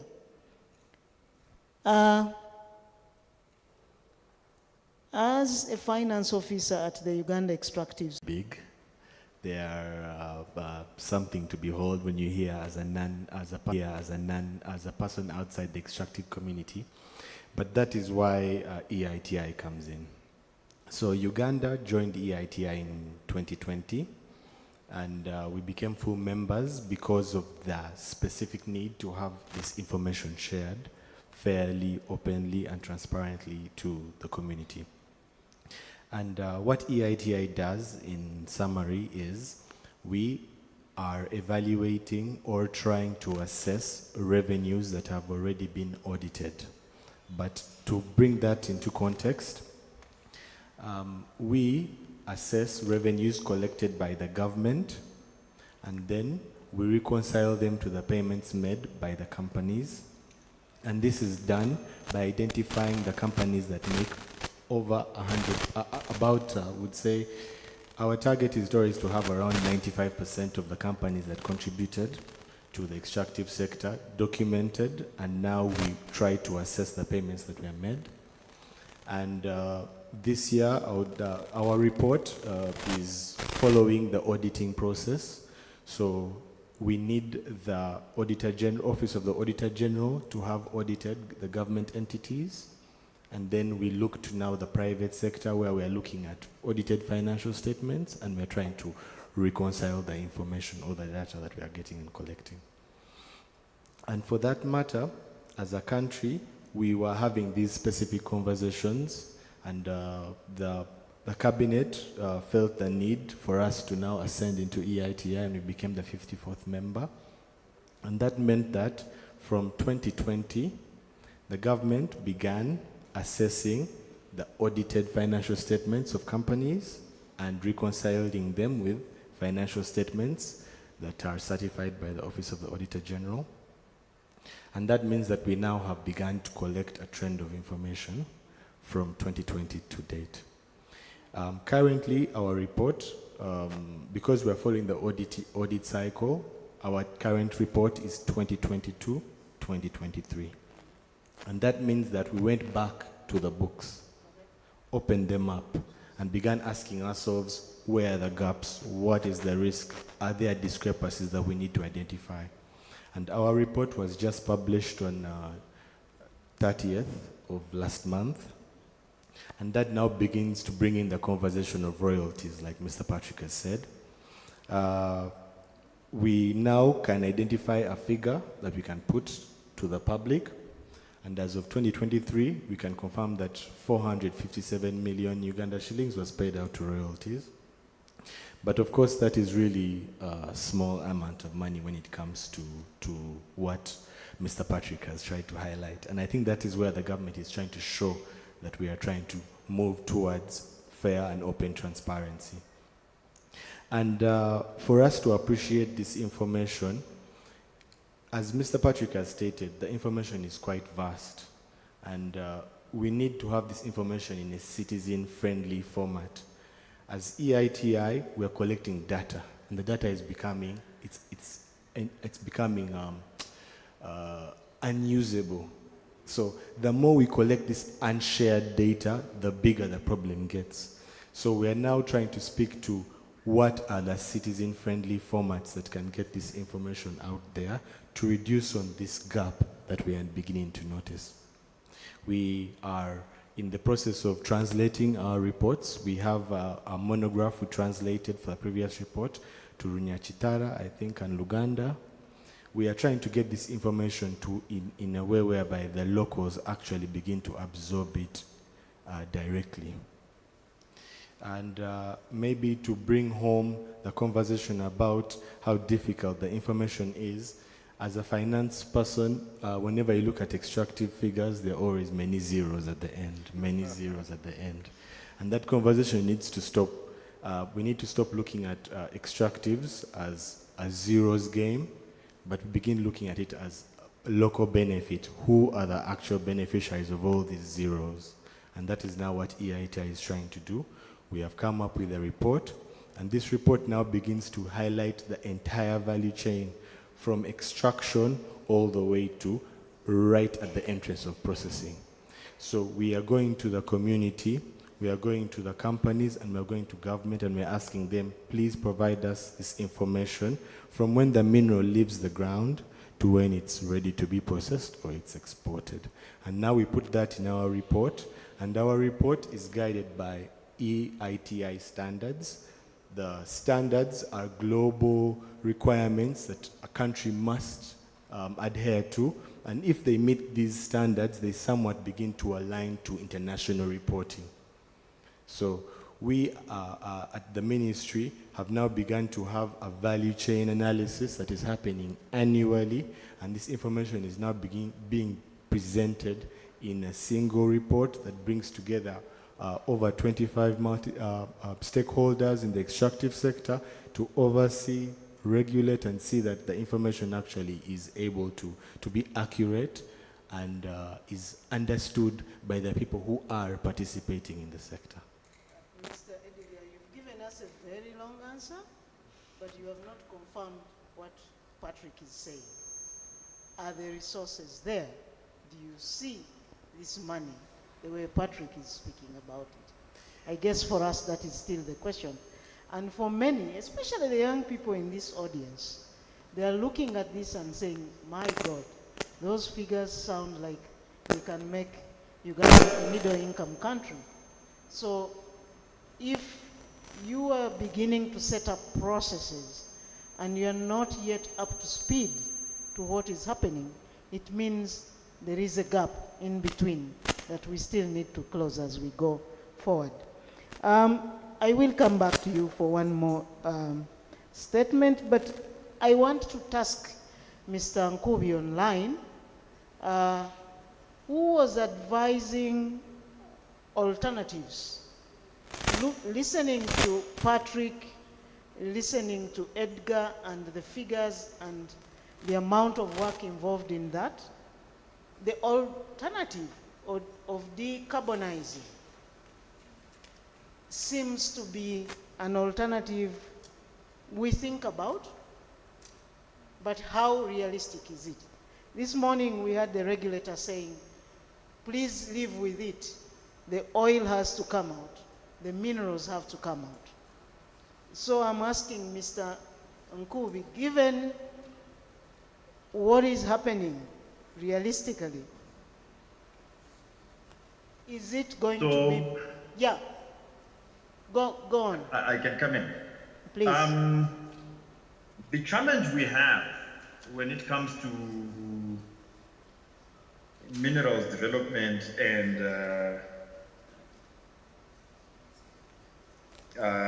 going against the challenge of what they call the resource curse, which we do not believe exists, is that we look at the figures and we think those are the be-all and end-all.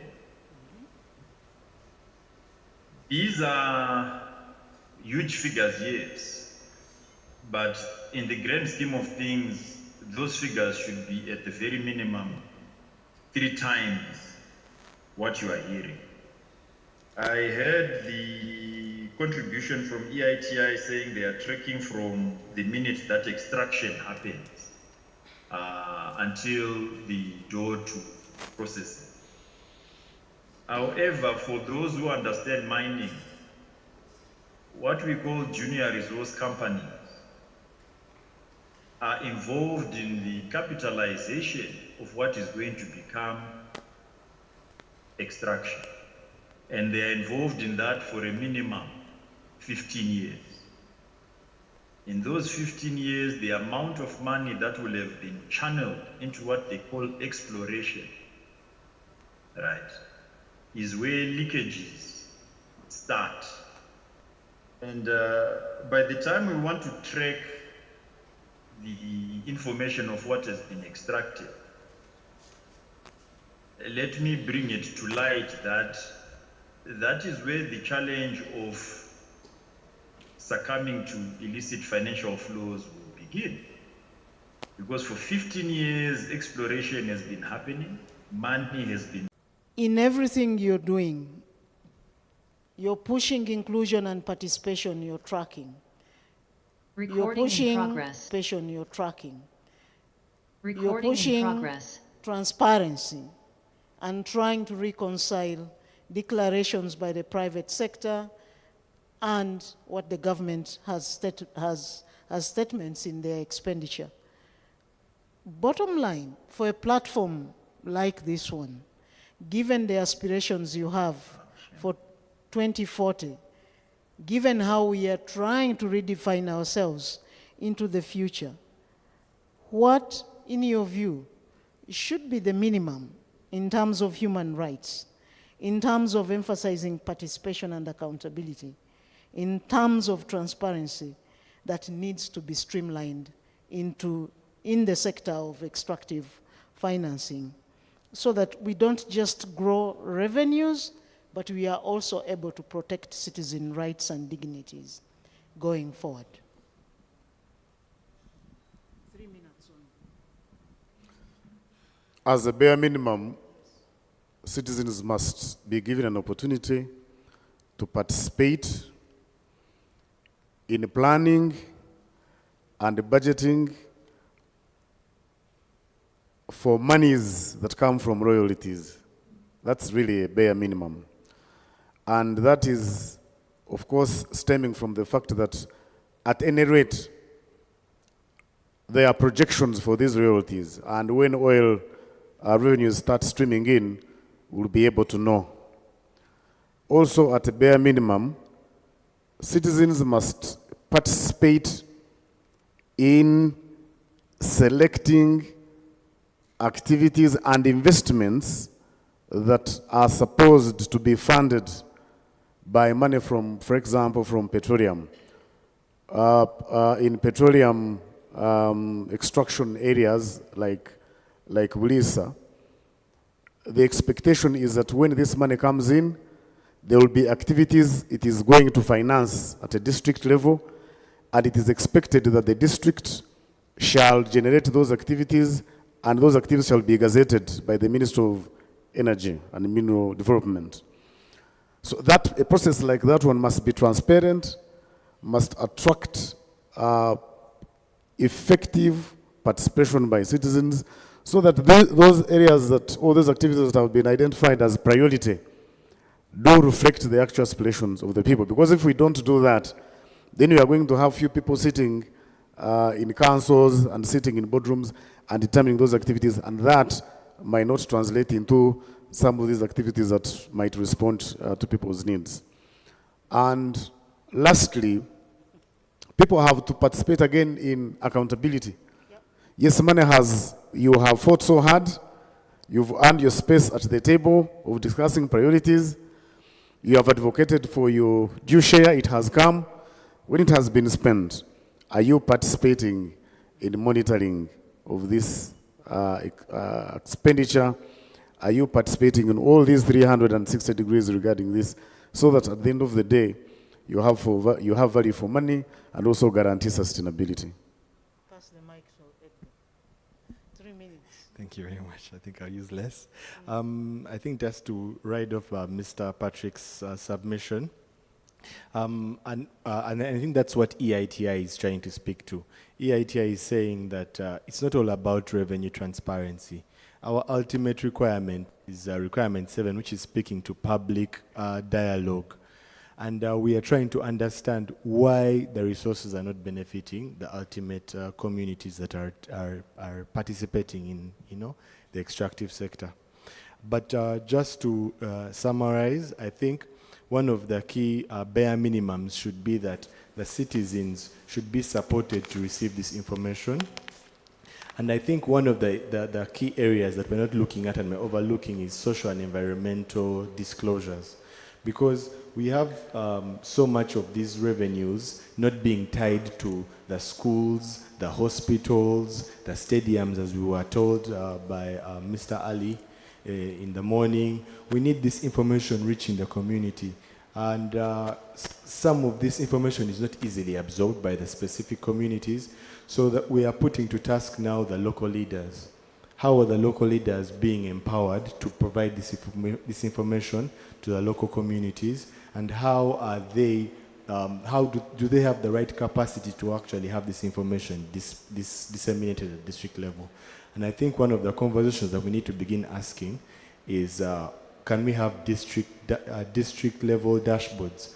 Who can manage this information at the district level, and who can make sure that this information is spread out? And EITI now begins to have that conversation with what we are calling mainstreaming. Why should information leave Kampala manually or driven? Why should information be driven all the way to Bulisa to be dispensed by word of mouth? I think we need to begin having that conversation of the district, local leaders, and how best we can have this information reaching the people without the people having to come to the city to have this information. Thank you. Thank you. Thank you, Patrick and Edgar. Please give them a clap. And Mr. Nkube online. We are at a point where it's clear. Don't leave. Please stay there. They don't want to be fired. They think I am the only one to take fire. Also, you stay. So we have approximately 10 minutes to be able to ask questions or to make submissions, either in support or in dispute of what Patrick, Edgar, and Mr. Nkube have submitted this afternoon. And we are going to do this in this way. Please, everyone, stand up. Stand up. If your table has less than 5 people, join the next table. If you're less than 5, join the next table. Yes? In that next table, you have 2 minutes to agree on either a question, a supplement. Are we together?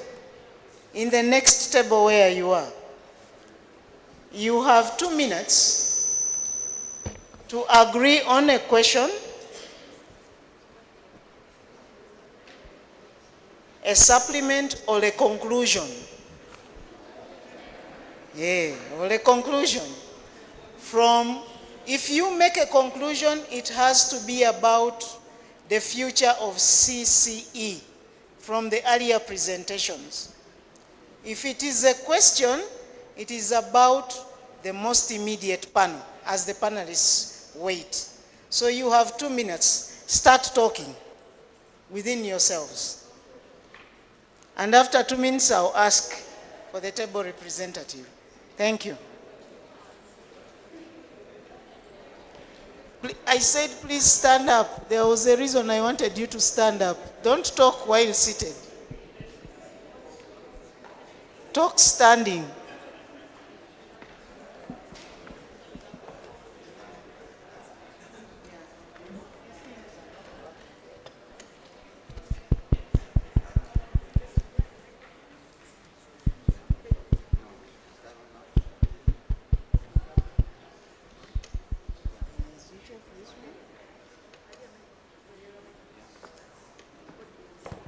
One minute is gone.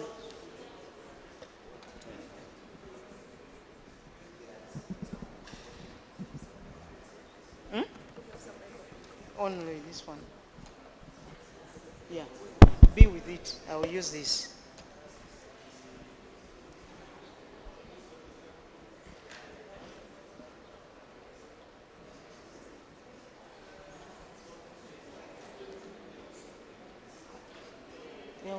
There is one there, David.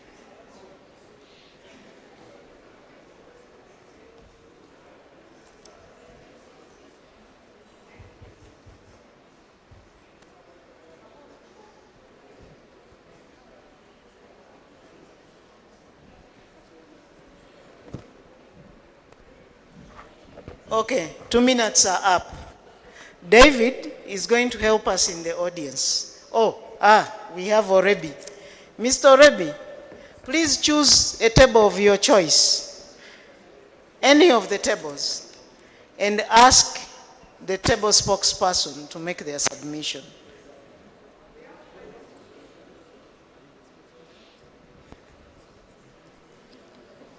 Go ahead, please. Is that a question, a compliment, an addition? It's a duo.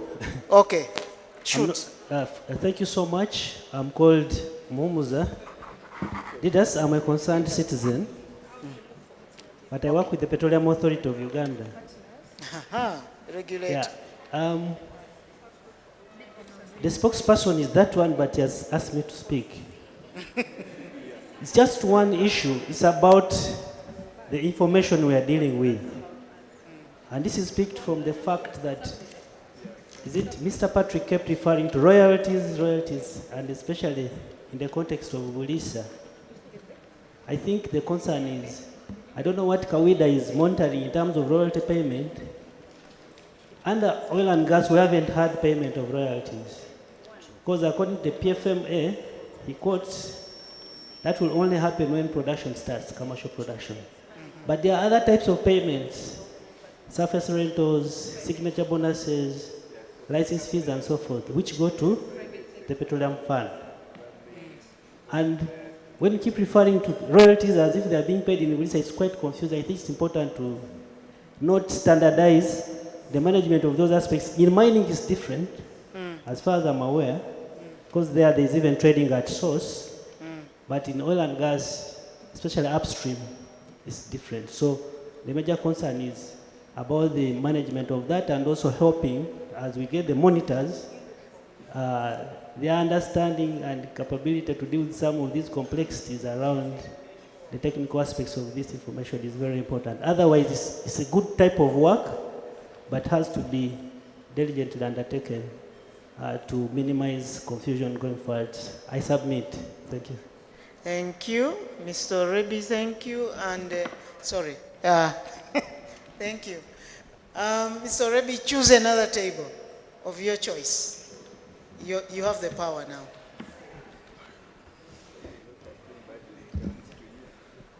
Good afternoon. Good afternoon. Praise Hakiza, representing Table 1. We have a conclusion and a supplement.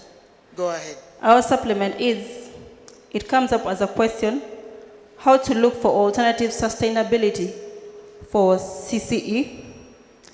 And one of us explains and says, by expanding partnerships with sector players and development partners. Then the conclusion, Africa is a beacon of renewable energy in abundance. Thank you. Thank you very much. Another table? Yes, go ahead. Iman. Thank you. My name is Imam Gusha. Mine is a question, and from our team here. As we come close to this citizen convention, which message should we take home? I mean, which approach should Uganda adopt? A total phase down or a total phase out? To make it clearer, countries like South Africa still generate 80% of their electricity from coal. If you look at Pumaranga's economy, GDP, 20% comes from coal.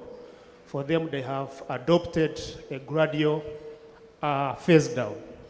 While our colleagues from Nigeria, they say other than oil spillages, land destruction, environmental encroachment, they have gained nothing, from oil. That is from Niger Delta. For them, they say a total phase out. That order means order for investors to keep encroaching on their rights. Thank you very much. Thank you. I'm giving chance to only one more. One more table?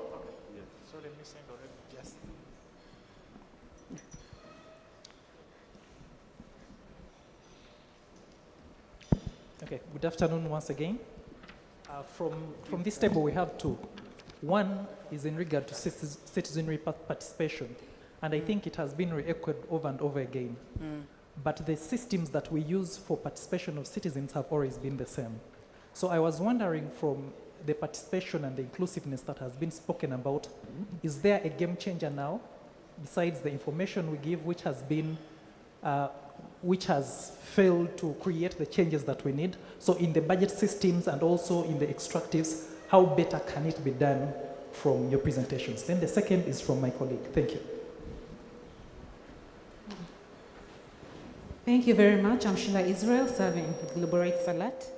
The other issue that came out so much was about the process that starts with geological mapping, which can be either through spatial data or chemical data, which is very important in this entire process.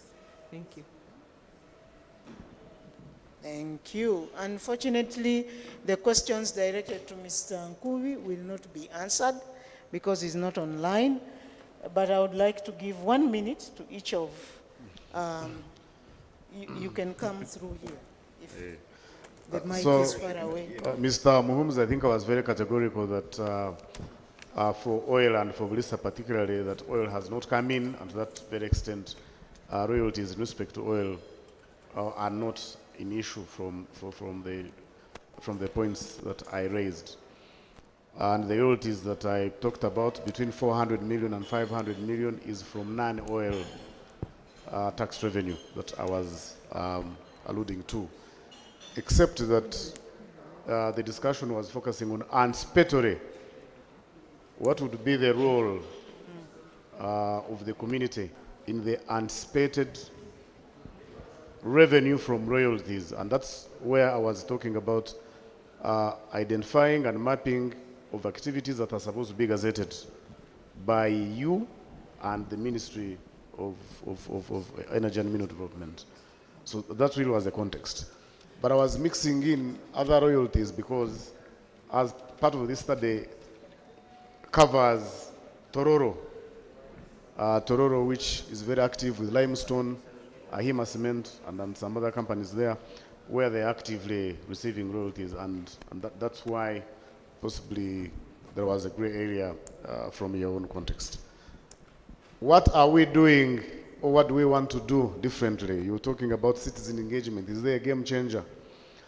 I think from the time I started engaging in civil society work, there used to be a tendency of civil society actors meeting together and developing advocacy messages and advocating amongst themselves.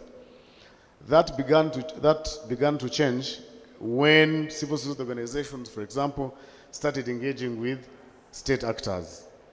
Because here you are talking to yourselves, now here you are talking to a policymaker, and somehow you can easily project the gains that you can make there. So what should change, and what we should do, is to map. If you have the information, you have the advocacy message, map all the power centers. Is this relevant at the community level, sub-county level, local government, or district level? Focus there. If the advocacy message you have is at the national level, where are the power centers? Is it a matter that goes to Parliament? Have an interface with Parliament. Is it a matter for the Petroleum Authority? Have an interface there. Is it a policy matter for the ministry? Have an interface there. So for me, the effective way of engaging is to identify power centers that can be engaged so that you get the results that you so desire. Thank you, Patrick. Basically, Patrick is saying segment the power centers and engage. Your last word, Edgar. 1 minute, strictly 1 minute. Okay, thank you very much. I think the same question for as a game changer, I don't want to really speak, but I think EITI is a big game changer, and I would like to just speak to the fact that EITI, I think, is bringing in the citizens directly into this conversation of dialogue, and that's the ultimate tool that EITI is trying to push, public sector dialogue. And I think just to bring it home, we have a multi-stakeholder group of 25 members, and some of our members have now grown into the private sector. We have UGAZEM as part of our members. Mr. Butcher, who gave us a presentation in the morning, was part of our groups, and we have had them speak directly to the various stakeholders and the other actors within the value chain, and we have begun to see fruitful change. And I think even the CCE itself, EITI, ever since we joined, has been a key convener from, I think, the sixth CCE. So EITI, I believe, is the tool that we should take on because it provides an international standard. But I think what we should do different is make EITI a law for disclosing to the citizens, because we are speaking at high level, but we need to make these things mandatory for the citizens directly to receive this information by law. Thank you. Thank you very much. A big clap for the panelists. My friends, please clap. The guys have done a good job. I now hand this over to the next anchor, who's not me. Thank you, Margaret. Colleagues, we have learnt a new word. Colleagues, I don't have money, but let's stand up. At least let's stretch a little bit. Let's stretch. You know, it's been an intense few minutes, a lot of discussions. This stuff is heavy, extractives, and for those of us who are just learning the terminology, it seems like, yeah. DJ Cax, I want my people to do something. Let's shake. Go ask your neighbor for space. Tell them, give me space, give me space, give me space. I want people to shake. I want people to loosen up. I like it, Solomon. I like it very much. Thank you. All right. If you don't know the dance strokes, you can follow me.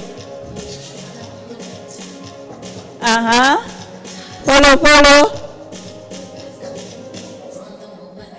This side, what's happening? I think I'm going to give awards at this time. Jenny, do we have some presents at the side? So I can give the winning dancers. Wanange, people who are not checking. Mutiachi?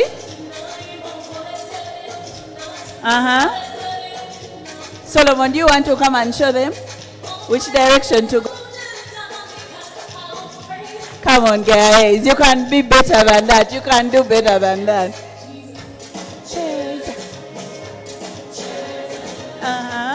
Chairs up, boy. Marion, get the whole group up behind there. Go, David. Can you motivate the whole group behind there? Margaret, I don't see you dancing for Jesus. All right. Okay, now we can just sit. DJ, you can turn it down a bit. Before you sit. DJ, turn it down. Okay, let's take one big deep breath in. Hold it.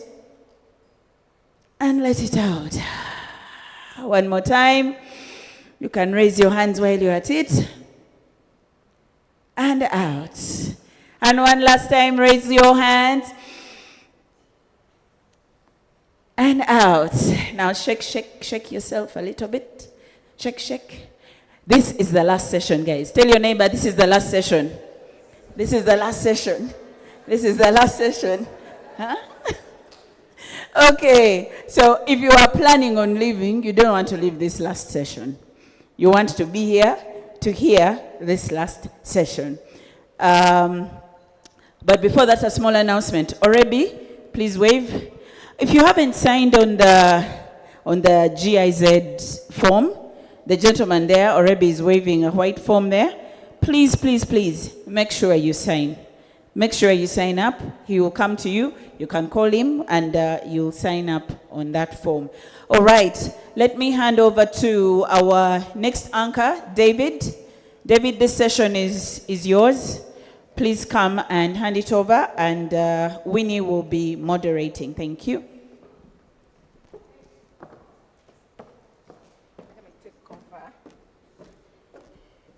Good evening. How are we doing? So this session is going to last not more than 30 minutes, but you can even bring it to 25 minutes. And it echoes what we talked about in the morning: partnerships, new things, thinking differently. So I'm going to request, hello, can I have your attention? For the only 25 minutes. Can I have your attention? Thank you very much. So I'm going to request our new partners in the CCE that joined us this year to come forward, and these are Mr. Erasmus Okrut from Peitota. Please come and take a platform. Mr. Solomon Karure from Global Youth in Logistics Africa. Mr. Solomon Kombo, Engagement Director at Busara in Nairobi. And Mr. Emmanuel Kiru from Strathmore University, Nairobi, but also from the Commonwealth Youth Network. Please come over. So, as I said in the morning, CCE has been traditionally a space organized by civil society organizations, Accord, Global Rights Alert, Transparency International, and all those civil society acronyms that you might know. And sometimes it gets interesting, but can also get challenging. As we are looking at 2045, we are getting new partners, we are getting new partnerships, we are getting new collaborations, but also want to understand what these new partnerships bring on board, the value that they give to CCE, the value that they give to communities, and what we can also do to make sure that you get value in what we are doing. I'm going to ask each one of you to briefly talk about what you do, what value you bring into the conversation, going from today to 2025, in regard to financing, in regard to access to information, in regard to mobilizing communities and youth engagement. So I will start with Emmanuel, the young one, of course. You have 1 minute for each one, and then we'll come back with specific questions. The microphones. The switches don't seem to... It's working? Okay. It's okay. Please. Okay, so my name is Emmanuel Mwendo. I'm a student at Strathmore University, and I also am a researcher and a writer at the Commonwealth. Can we pay attention to Emmanuel? There's some noise from the background that we don't like that much. Emmanuel, please go on. Okay, so I was saying my name is Emmanuel Mwendo. I'm from the Republic of Kenya. I'm a writer and a researcher, and I'm a student at Strathmore University. I'm a writer at the Commonwealth Youth Correspondent. I'm focusing on matters to do with governance, peace, conflict, and security within African context. And for me, I came to know about Global Rights Alert in regards to, I participated in the essay competition last year, and I was the overall winner, but I didn't make it to Kampala. But this year, I decided to come and be part of the convention. And so in regards to answering what I bring personally, since I'm a researcher and a writer, I'll be able to write more on this conversation and on matters to do with extravis, and also to do with highlighting some of the human rights issues, and I'll be able to share with the different writing platforms and to ensure the conversation goes on and on and on. So thank you. Thank you very much. Let's give him another round of applause. As he mentioned, he won the essay. We had an essay on young people engagement and energy transition in Africa. So he won. Emmanuel, did you receive the money we sent you? A lot of money. Yes, I received the money. Yeah.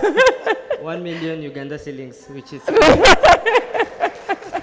So thank you so much. And it's good to see young people, writing, giving us information, and also sharing their ideas. I would have given Salim, but you guys know that there are 2 Kenyan gentlemen that have been missing in the last couple of days. Do you know that? The one who came to Bobi Wine Zurare. So if I give the microphone to Salim, people may think that these are the 2 Kenyan men that are missing. So I'm going to jump to Erasmus. Erasmus, please tell us about your organization, your private investor, and what you have seen in the room, what value you think you bring to this conversation for Africa's energy access from now to 2045. Thank you. Thank you, Ms. Winnie. My name is Erasmus Okurut, and I'm the founder and CEO of Paytota. Paytota Limited is a licensed payment service provider, and we are licensed by the Central Bank of Uganda, that is Bank of Uganda. And in summary, what we do is we facilitate movement of money. That's what Paytota is. And sitting today in the room, I was overwhelmed by opportunities that accountability representative, first of all, gave Ms. Winnie, and I think the last panel as well. And for Paytota specifically, for GRA, and also the opportunities that we've seen over the last 1 month. I was engaging with someone actually here who opened my eyes, and I noticed there's a lot that still we are relying outside Uganda. And some of the issues that I've actually identified, even in the report and the submissions today, is to do with how financial inclusion can actually be extended to the artisans. How can we begin to promote them? How can we begin to include them? We speak about financial inclusion, we speak about digital representation, but this group of people are still excluded in the entire ecosystem and the value chain. And as Paytota, and also as a partner who is definitely going to drive this agenda of digital payment inclusion within the ecosystem, we definitely see great opportunities in terms of digital payments, in terms of education, financial literacy, and also in terms of participating, because this is a high level kind of capital intensive, but for us, we are definitely providing now data that allows other financial institutions to be able to extend access of funds to their artisans. Thank you. Thank you very much. Can we clap for Erasmus? Salim came with another colleague from Busara. Do you want to, one, introduce the colleague that you came with, and also talk about your work and how, from the conversation, you see Busara's partnership with CCE partners and also with the wider community, particularly relating to access to information, evidence-based discussions, and big data. So please introduce your colleague and then take us just within 2 minutes. Sure, thanks so much, Winnie. It's a pleasure to be here. I come from our Nairobi office, and I'm here with my colleague Charity Okaba, who's in our Uganda office. Yes, we are not just in Kenya, but in Uganda as well. So Busara, first of all, is a research and consultancy firm. We specialize in advancing and applying behavioral science for poverty alleviation in the global south. By headcount, we are the largest behavioral science company in the world. And we are also the first behavioral science firm to be established with a research lab in the global south. In terms of what we bring, we definitely bring our expertise in behavioral science, and I'm sure the question in everybody's mind is, what is behavioral science? Behavioral science is it's a framework for really understanding human behavior and decision making, but really understanding why people behave in a certain way. But beyond that, behavioral science also helps us to design and test interventions to actually change that behavior to achieve desirable outcomes that we want. And that's the expertise that we bring to this space. And we work in a variety of sectors, including governance and civic engagement, health, agriculture, renewable energies as well. And yeah, we've been long-term friends with GRA and Winnie and the team. And yeah, we look forward to deepening this collaboration in the next few years. And yeah, that's really the expertise that we bring. Thank you very much. Let's clap for Salim.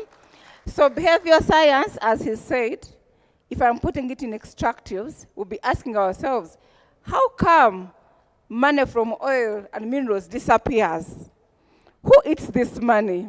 Who gets interested in eating money from our natural resources? And how come citizens don't ask when that money is eaten? Is that what the kind of work that help us understand?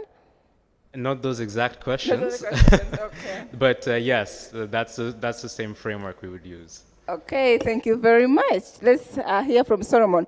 Solomon comes from logistics, you know, the ships on the oceans, the cargo in the air, the cars and trucks on the road, and from the Global Youth in Logistics Africa.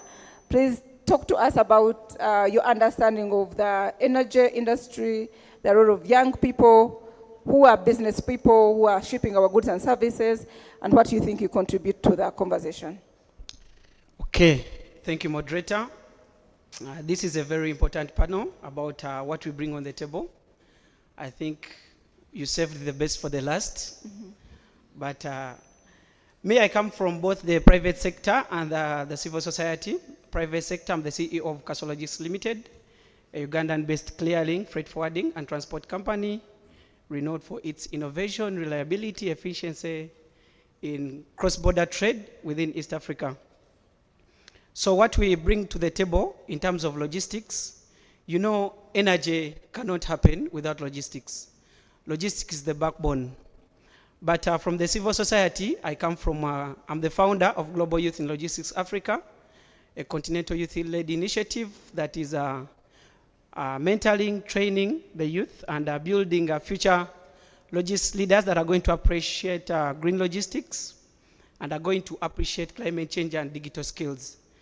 So what we bring to the table, when we talk about the Africa's energy future 2045, the question I want to reflect and the audience is who's the 2045? It's not the person who's making policy right now who's 50 years. By 2045, that person will be in retirement, enjoying champagne. So who is the 2045? Is the youth in communities where these extractives are done. Who's the future LC1? Who's going to be the future MP? Who's the future district chairman? Who's going to be making these policies? So we come in that angle to prepare the youth to be ready for the 2045. This is a nice reflection topic. But as well in the logistics angle, as energy, you cannot move without logistics. There are a lot of partnerships that are happening between the energy and logistics. I have a couple of many examples with ECOP, the East African Crude Oil Pipeline, which is employing over 3 local logistics companies. They joined and formed a joint merger, and they are the ones doing the transportation and importation of those pipelines. So what we bring to the table is a real partnership with mutual benefit. Logistics, energy without logistics is like potential without power. Thank you. Thank you very much. Let's clap for Solomon. And I want to come back to you, Emmanuel. You know, people say young people, young people, young people, young people all the time. But do young people actually drive things from where you come? Do young people actually make things work, or are they just Gen Zs on the streets and it stops there? Like from your experience, from the things that you have seen, should this group trust you that you are going to deliver us 2045? Someone is already saying that we shall be fossils at that time. You will be in charge, but now, can you shape the agenda? Are you able to shape the agendas? What do young people need to shape the agendas? And then secondly, what kind of, if you had to ask for one thing from this room, what would that thing be from anyone in this room, any group in this room? What would that one thing look like or be? Okay, so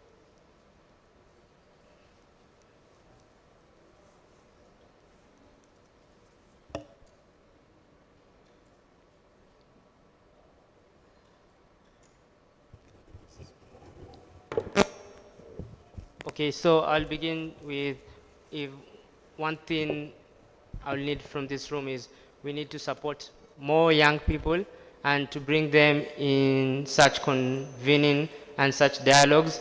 Like for the next forum, we'll be happy if we have more young people and some, especially those who are working in some of those areas, because there are young people who are working in the mine sectors. And also another thing, young people, yes, they can lead and they are capable. It's not only about them going to the streets and demonstrating, but what they are asking for is accountability and transparency. And another thing is young people, yes, they're also leading when it comes to research and when it comes to ensuring that what we are coming up with in the various initiatives, in the various platforms, it's backed up with data and backed up with a lot of research content in the sense that it's able to have evidence and also something to back it up, because sometimes you find some of the issues with the current reports is that they are not backed up with well done research. So you find they have challenges, and sometimes when people question too much, there's always the narrative, why are you questioning too much? And majority, this we have seen, it's coming up from many young people. And also another way to address it is that we also need to have intergenerational dialogue and also to have these conversations between the elders and the young people in regards to how do we want to see Africa when it comes to 2045 in the energy and the extractive sector, because we are talking about a youthful population by 2030 going onwards. It's going to be young people. So also, if these young people need to have access to some of these platforms such as multilateral institutions, because this is where now the negotiations, the conversations happen at the top level, and that is where we have a lot of, I can say, serious conversations, and we need to ensure young people are part of that, not bringing them later, but being part of that and being mentored, and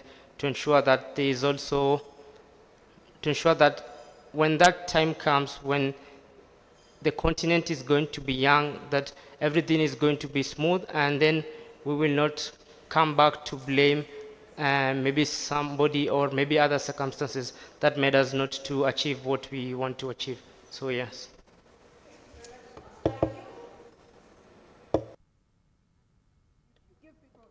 Space, give young people gadgets, give young people platforms, give young people this, give young people that. What are you giving us, the elders? Which spaces have you created for us to come and interact with you? What spaces are out there that you can say, you know, if you're 30 and above, you're an elder, come and listen to us in the space that we have created on our own, so that we don't think that you have this entitlement, you know, attitude, give me because I'm young, because I'm the future. So what spaces do you have? And what other resources do you have that you give us, the old ones? Okay, to answer some of the spaces that young people have created and that can fit everybody inclusive of the age, at the moment I don't have one accurate one. However, I know, for example, from my country where I come from, they always have the town halls conversation where they invite everyone to come and have the discussions. And I believe through some of the platforms like the town hall conversation, which is inclusive for everyone, we can have some of these conversations, because some of these things occur in different localities. And then from there, the different stakeholders can pick up the conversation in the different forums, because there are specific forums that deal with specific issues. And so that is one way. Yeah, that is one way of what Thank you very much, Salim.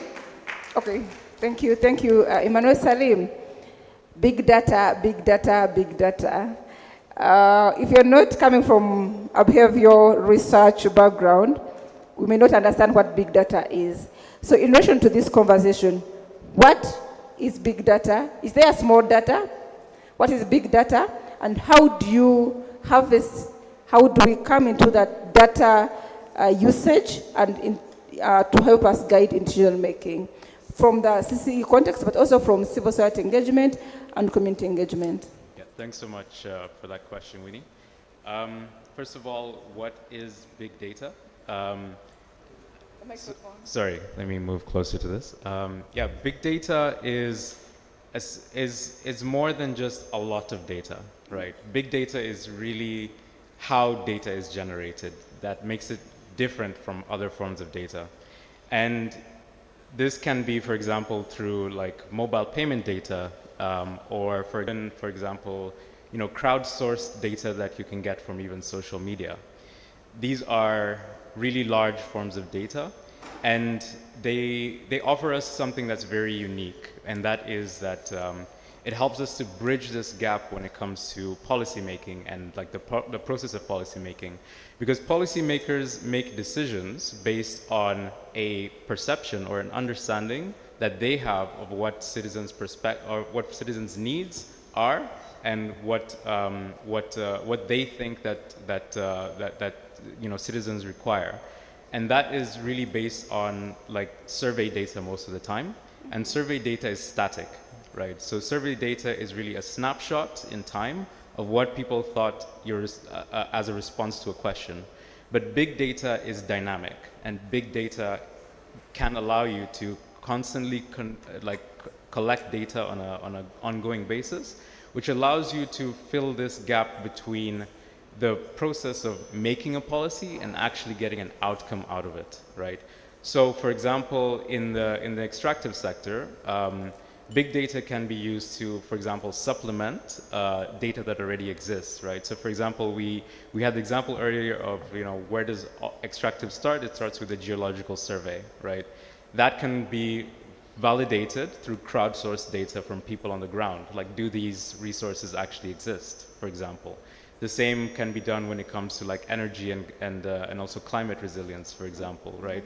So people can, for example, crowdsource information to validate or maybe even question data that might exist around, for example, in a certain area of, let's say, Hoima, they might say that this is very high potential for wind, but people on the ground might say like this is not the reality that we face, for example, and you can crowdsource that data to actually question or supplement existing forms of data that exist. And big data, big data can be very useful for that, but it also requires us to invest in a few things. So firstly, you need to invest in the actual data infrastructure, right? You can't have big data if people don't have ways of actually collecting that data. Mm-hmm. You don't have a way of storing that information, and you don't have, for example, what we call like the people infrastructure, the ability of people to actually analyze that data and tell an interesting story with it. We need to really invest in those in order to fully harness the full potential of big data in the extractive sector. Okay, thank you very much, Salim. Emmanuel, you talked about young people, you talked about research, you talked about the town hall, did you say town hall? Yes. Conversations, but there are resources that are needed to facilitate that.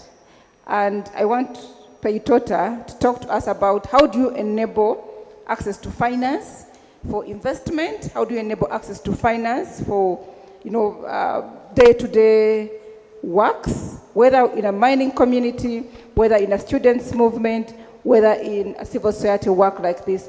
How do you make sure that access to finance is not just a slogan that we throw around, but actually a right that we need to transform us as a continent from poverty to prosperity? How does Peitota do that? And what partnerships do you have beyond Uganda? Because we are looking at a global platform. So we want to know, if you wanted to work with young people in Nairobi, if you wanted to collect big data in Nigeria, if you wanted to collect big data in Zimbabwe or Uganda, how does Peitota come in, and what value or role do you play to enable advocacy work, but also enable trade? Thank you. I will respond to that question by asking the entire house just a simple question. How many of us have got mobile money accounts? For those who have not put up their hands, you may just miss because Peitota was going to test by sending you money direct. But the reason I'm asking that question is to bring to our perspective where we are headed to, and reason Peitota was formed.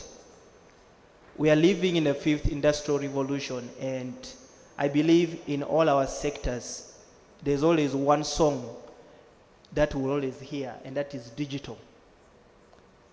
I'm waiting to hear digital mining. I think it's there. I've actually started researching. So we are hearing digital learning, digital money. Everything has become digital. And within digital space, there's digital data. And the reason I asked for mobile money, the first one now, we all know in Uganda, you don't need to go to the credit bureaus as it was 5-10 years back for you to actually access a credit facility from a bank. It has changed. If you don't have a national ID, chances are very high you will not be able to get a loan. If you have a national ID, we simply look at how many transactions have you received in terms of mobile money. And as young people, you're not able to afford even 5 million, but you're actually participating in these sectors that are driving the economy. And I want us to picture one young man where we come from, who daily, that's what they do. But they don't have a bank account. But they have their mobile phone that is registered, and they have mobile money.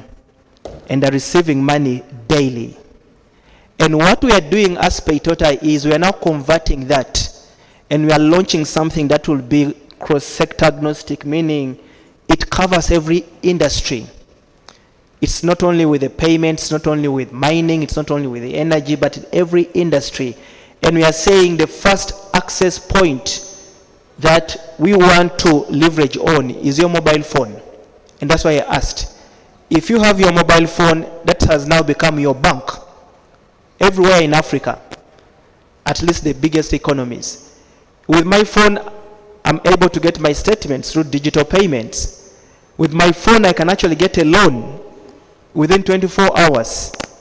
With my phone, I'm able to get access to all these credit facilities. And as Paytota, one of our unique value proposition in the market is building a universal payment platform for Africa.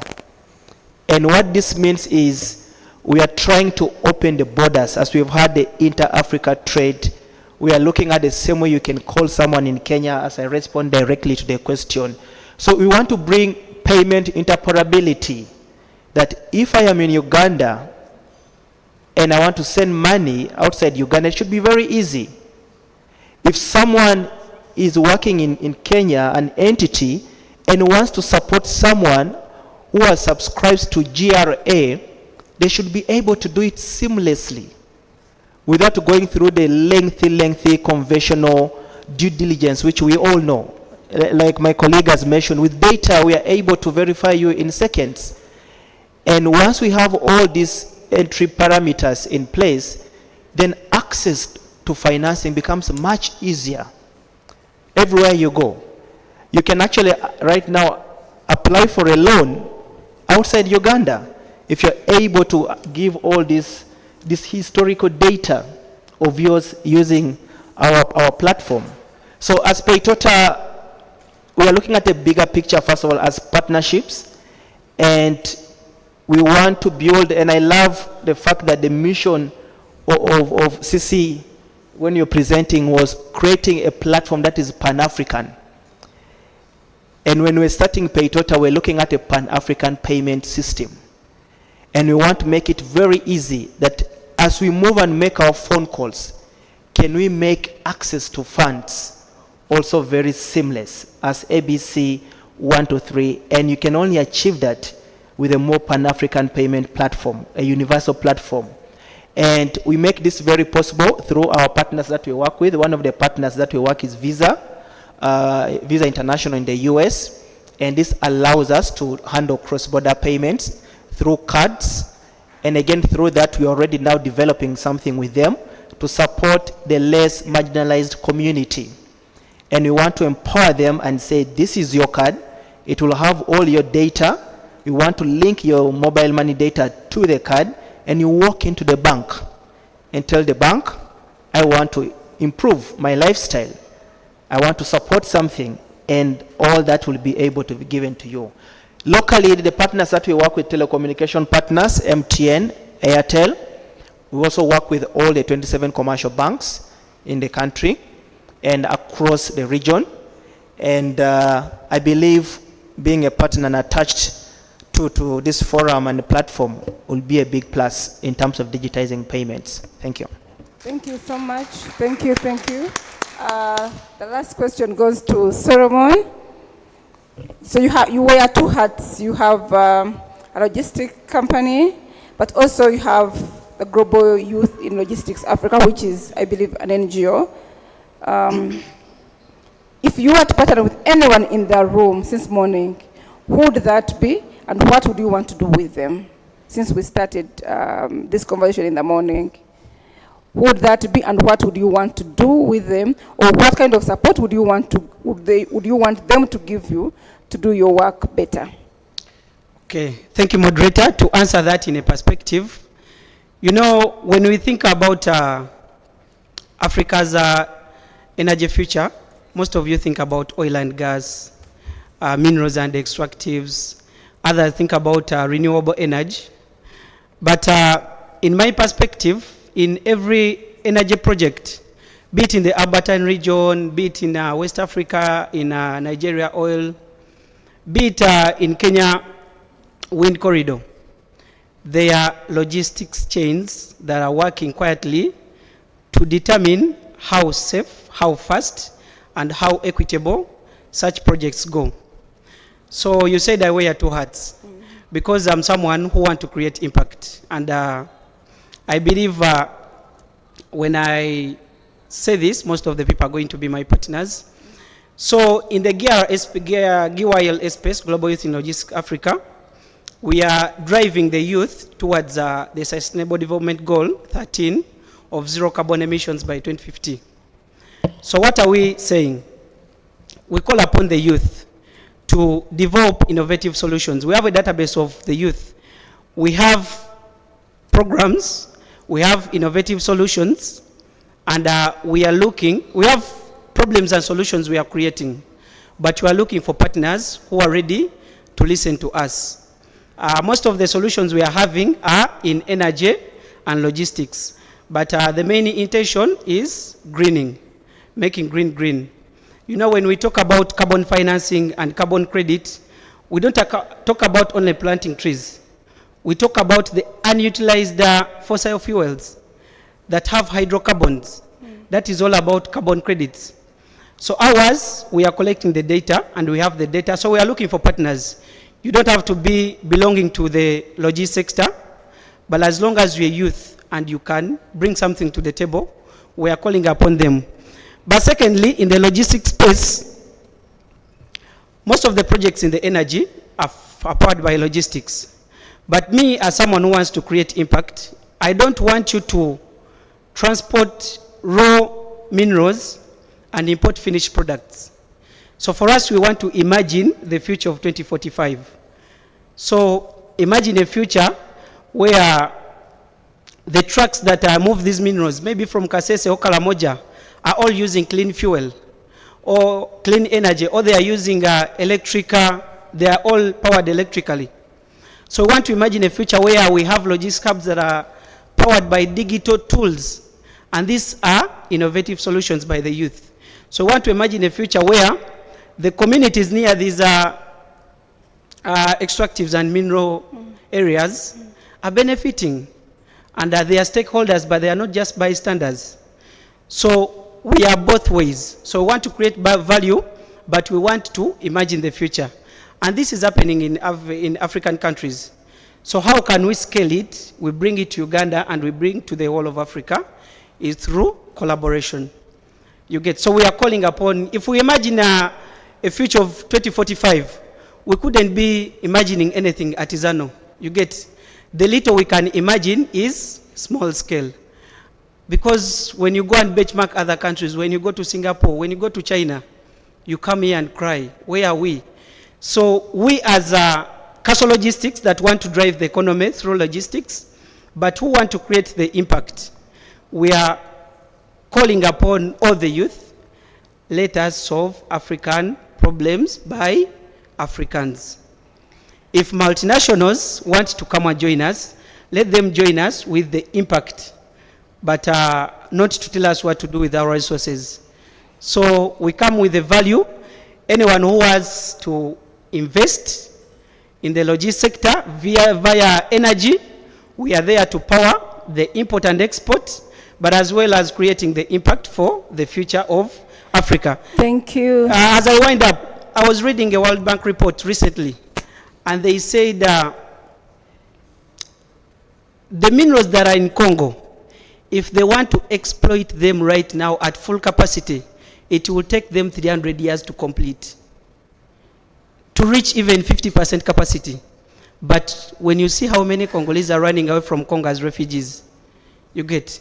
So me, the impact I want to create is value. How can we solve problems without involving outsiders? Thank you very much. So we have changed our outlook to 300 years from today. CCE, 300 years from today. Thank you. Thank you, everyone. Let's give them a round of applause. Do you have any questions for the panel? Comments, opinions that you want to share, or have they been? Yes, please. I see there's a gentleman over there. In 35 seconds, please. Thank you.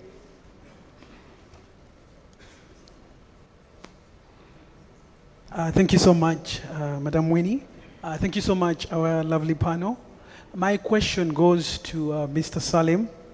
What quantitative tools and strategies can we use to fight the inequalities, injustice, and human rights violation in the minerals sector?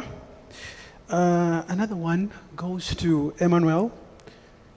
As we are looking at the youth being champions, how can we translate into real opportunities? That is to say, how can the youth apply their unique talents and interests to make a worthwhile difference in this agenda as we look at Africa's energy outlook 2045? So as we've been dreaming, how can the youth of this nation? Thank you very much. Any other question? Doreen, there's a hand, and then Brian. Those three.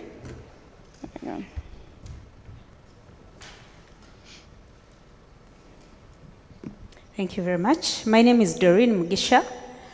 I am a technology business analyst. And mine is not a question. I want to appreciate this particular panel because I've been for the rest of the day, and I know the various speakers have touched a bit on technology, but I think this particular panel has brought it up really well. So mine is a challenge. Mm-hmm. Yes, thank you. Mine is a challenge to CCE. For the next convention, we cannot talk about 2045 without talking about the role of technology.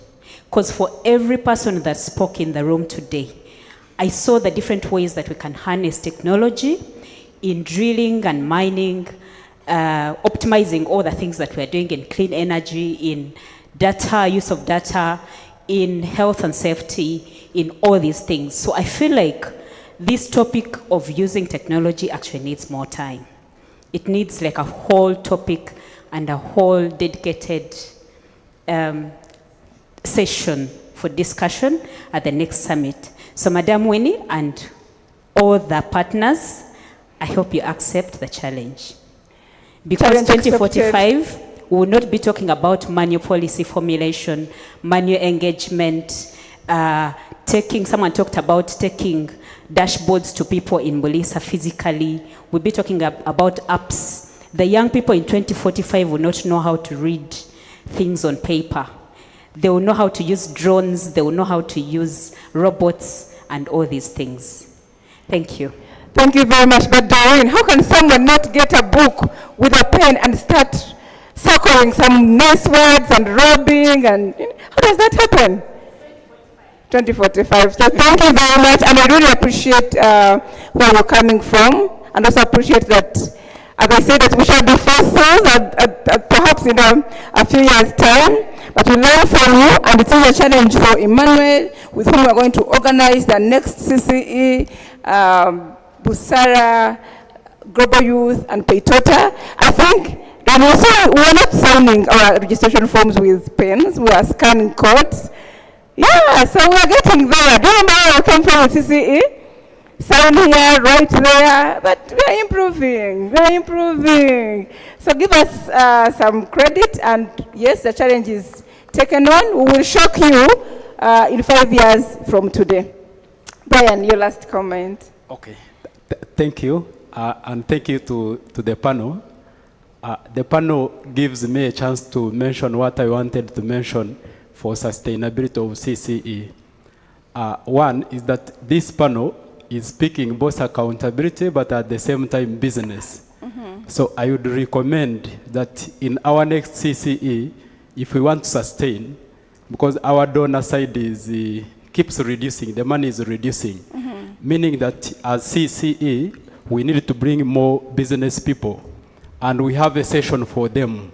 And the only discussion, they are telling us how to make money, how to sustain a business, but we also give them space to exhibit the products that they are doing. For instance, Pet Tota, I was wondering whether it is bionic, whether it is mobile money. I'm still trying to understand. Then also the gentleman in logistics, having a space where they can display their items.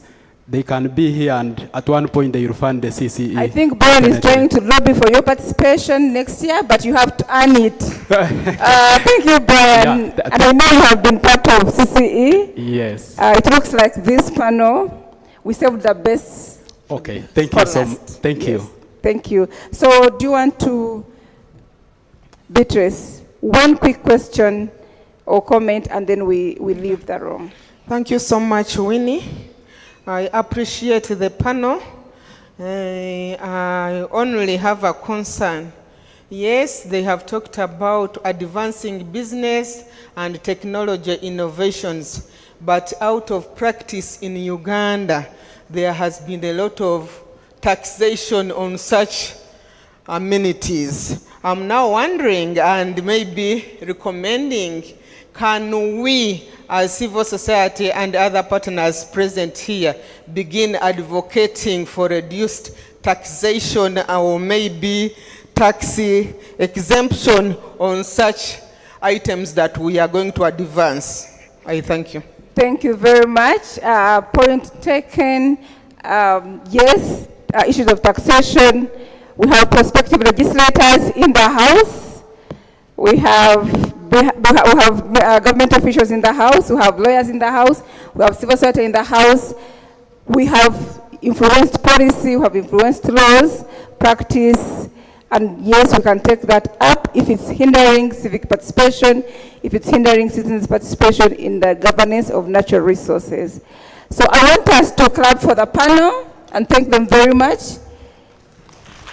We are clapping for you. There was a question for Busara, I think, and who else? Emmanuel? Yes, so Manuel and Busara in 20 seconds each, and then we go.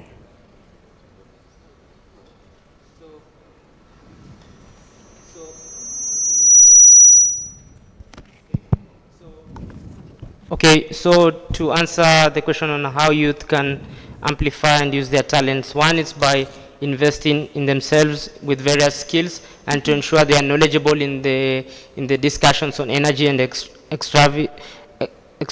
extractives. And also the other way is to champion the just and green energy transition through platforms such as the African Youth Energy Network and the International Renewable Energy Agency, which provide platform and opportunities for young people to showcase their innovations. And also lastly is young people to participate in various competitions that give them to see the world from different lenses. This is maybe through hackathon, essay competitions, maybe through video competitions or art drawing, and they are able to express their views and they are able to express themselves. Thank you. Thank you very much. Salim, in 20 seconds, please. Yes, to the gentleman at the back who asked a very interesting question on whether there are any quantitative tools and strategies to fight injustice in the mining and extractive sector. Look, behavioral science is quite a large field, and there's a lot of tools, there's a lot of strategies, there's a lot of research that has been done in the space. But instead of, it's not really a space where I can diagnose necessarily, like use these tools or approaches, because of something really important, and that is there's a need to contextualize research that is done, and strategies to the actual context that you're operating in. Because we all know that policies and strategy and policies and programs, they fail not because they are bad ideas, but because they fail to design for how people actually behave. And that's the first step, is to really contextualize the policies and programs, to really understand how people actually do behave, and create strong feedback loops with the strategies and the research that you do, in order to identify what actually does work, test that, and then once you find something that is successful, to scale it. Thank you very much. Solomon, you wanted to say something very quickly?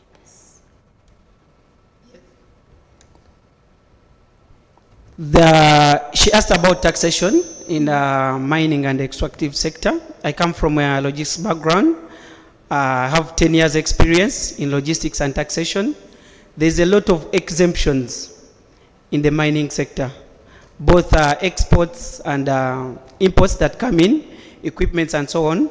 So my action point, I could task CCE, is to keep on this conversation flowing through podcasts. After the convention, we can arrange podcasts to train, and that's a mindset people have down in communities. So we can have podcasts that keep on spreading the information out there, so that people can become engaged and appreciate what the taxman has to offer. Thank you very much. Let's clap for them as they take their seats. And allow me to call Ms. Beatrice Rukanyanga, our senior citizen from the Albertine region. The oil flows in her backyard, to come and give us her impression of today and wrap it up for us today. Just what your impressions are, and where do you think that CCE should go? Okay, just as Mrs. Rukanyanga is coming, I would like to draw your attention to a QR code that has been put on your tables. Kindly scan those. That's our feedback session. We would like to know how you felt about the convention and give us ideas on how to make the CCE better, like Doreen already gave us about involving AI tools and all that. Please, I would like to see you scan and just fill in that. So give you 2 minutes to do that? As they do that, Ms. Beatrice can be speaking. And Orebi, please walk around with the GIZ form, because some people on this side haven't seen it yet. Okay, Beatrice, over to you.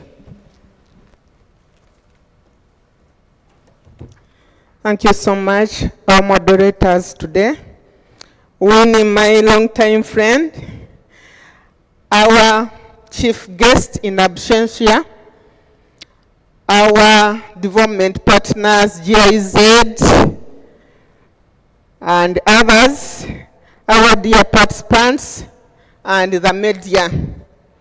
I feel so much privileged to give the closing remarks as chosen by my friend Winnie. I feel so much energized that, much as I come from the local community, I was considered to be among the first people that give concluding remarks. I'm very much impressed and delighted to speak on behalf of all participants. Can we give a hand of applause? We very much appreciate the organizers of today's convention. We appreciate all partners for giving in time, and all those who are able to sit since morning up to here. We thank so much GIA for having spearheaded this convention today. Can we give a hand clap to GIA? We appreciate all other partners, including Cisco, Accord, Siatini. We have Civil Society in Uganda Support Program. We have Accord. we thank you so much. And first of all, we want to thank you for having been consistent since this network started. We are able to share the concerns, and we appreciate the theme that you chose. We all know that we are being affected by extractives in a positive way and also in a negative way. And we feel that we have a role to play in advancing the effects of extractives in a way it can benefit us as citizens of Uganda. We have quite a divergent understanding of a citizen and the role of citizens. We know that, as the minister put it this morning, that the oil is not going to remain underground. So we must accept that the oil is coming out, and we see how we can shape to benefit that oil. We know that there is a lot of climate change impacts that are affecting us. But us as citizens of Uganda, we must sit and always discuss on how best can we cope up and make sure that we are not heavily impacted on the impacts of climate change.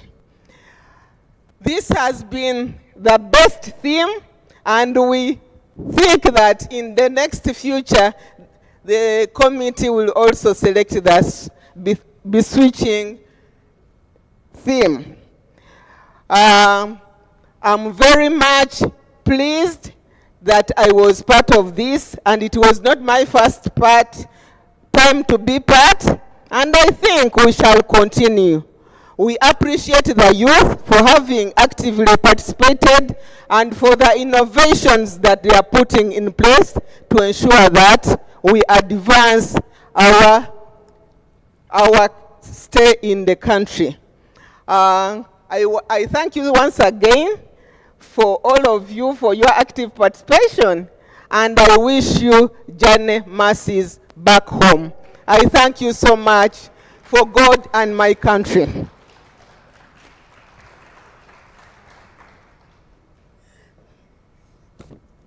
Thank you very much. We are seeing the feedback forms. Only a few people have filled, and I might end up calling name by name. So before I do that, can we please give our feedback? Because I'm able to tell who has given us feedback and who hasn't. Please scan the code and give us feedback. We really want to have it before we leave the room.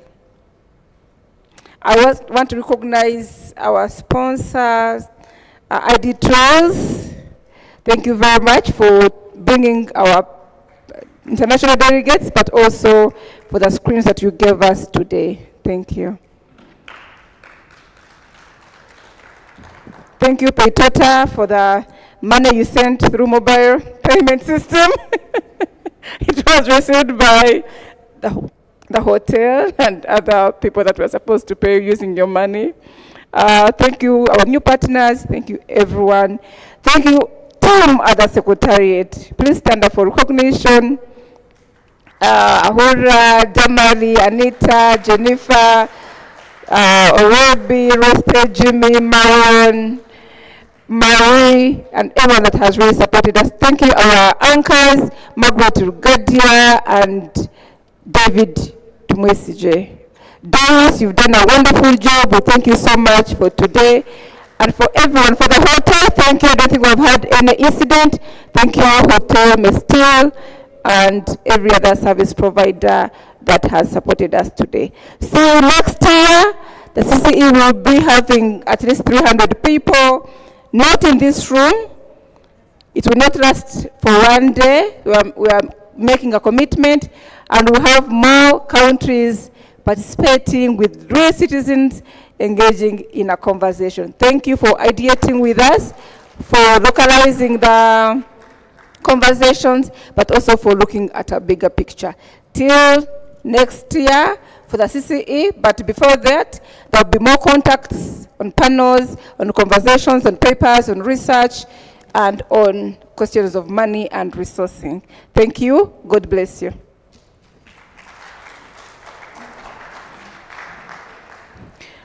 Thank you very much, Winnie. And with those remarks, ladies and gentlemen, let's close this in the same fashion we started it, with before we get to the group picture, let's at least just sing one stanza of the Uganda anthem, just to pay homage and tribute to our country. We're in Independence Week, 63rd Independence, so let us respect that. One stanza, please.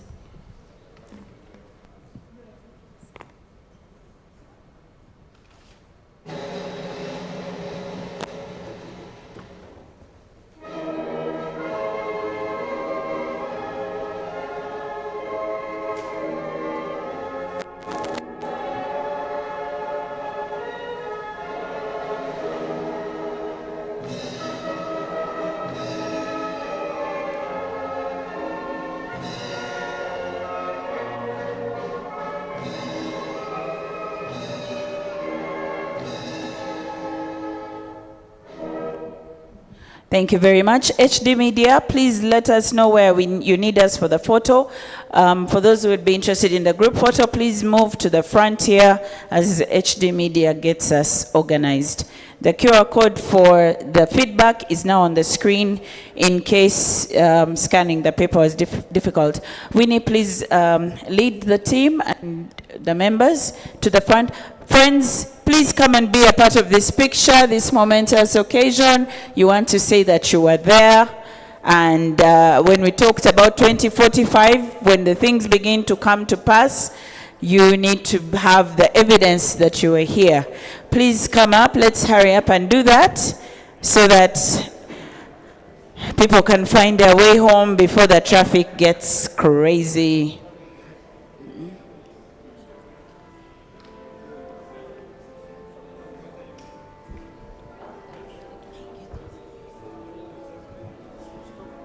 Ladies, gentlemen, do you want to be part of the group picture?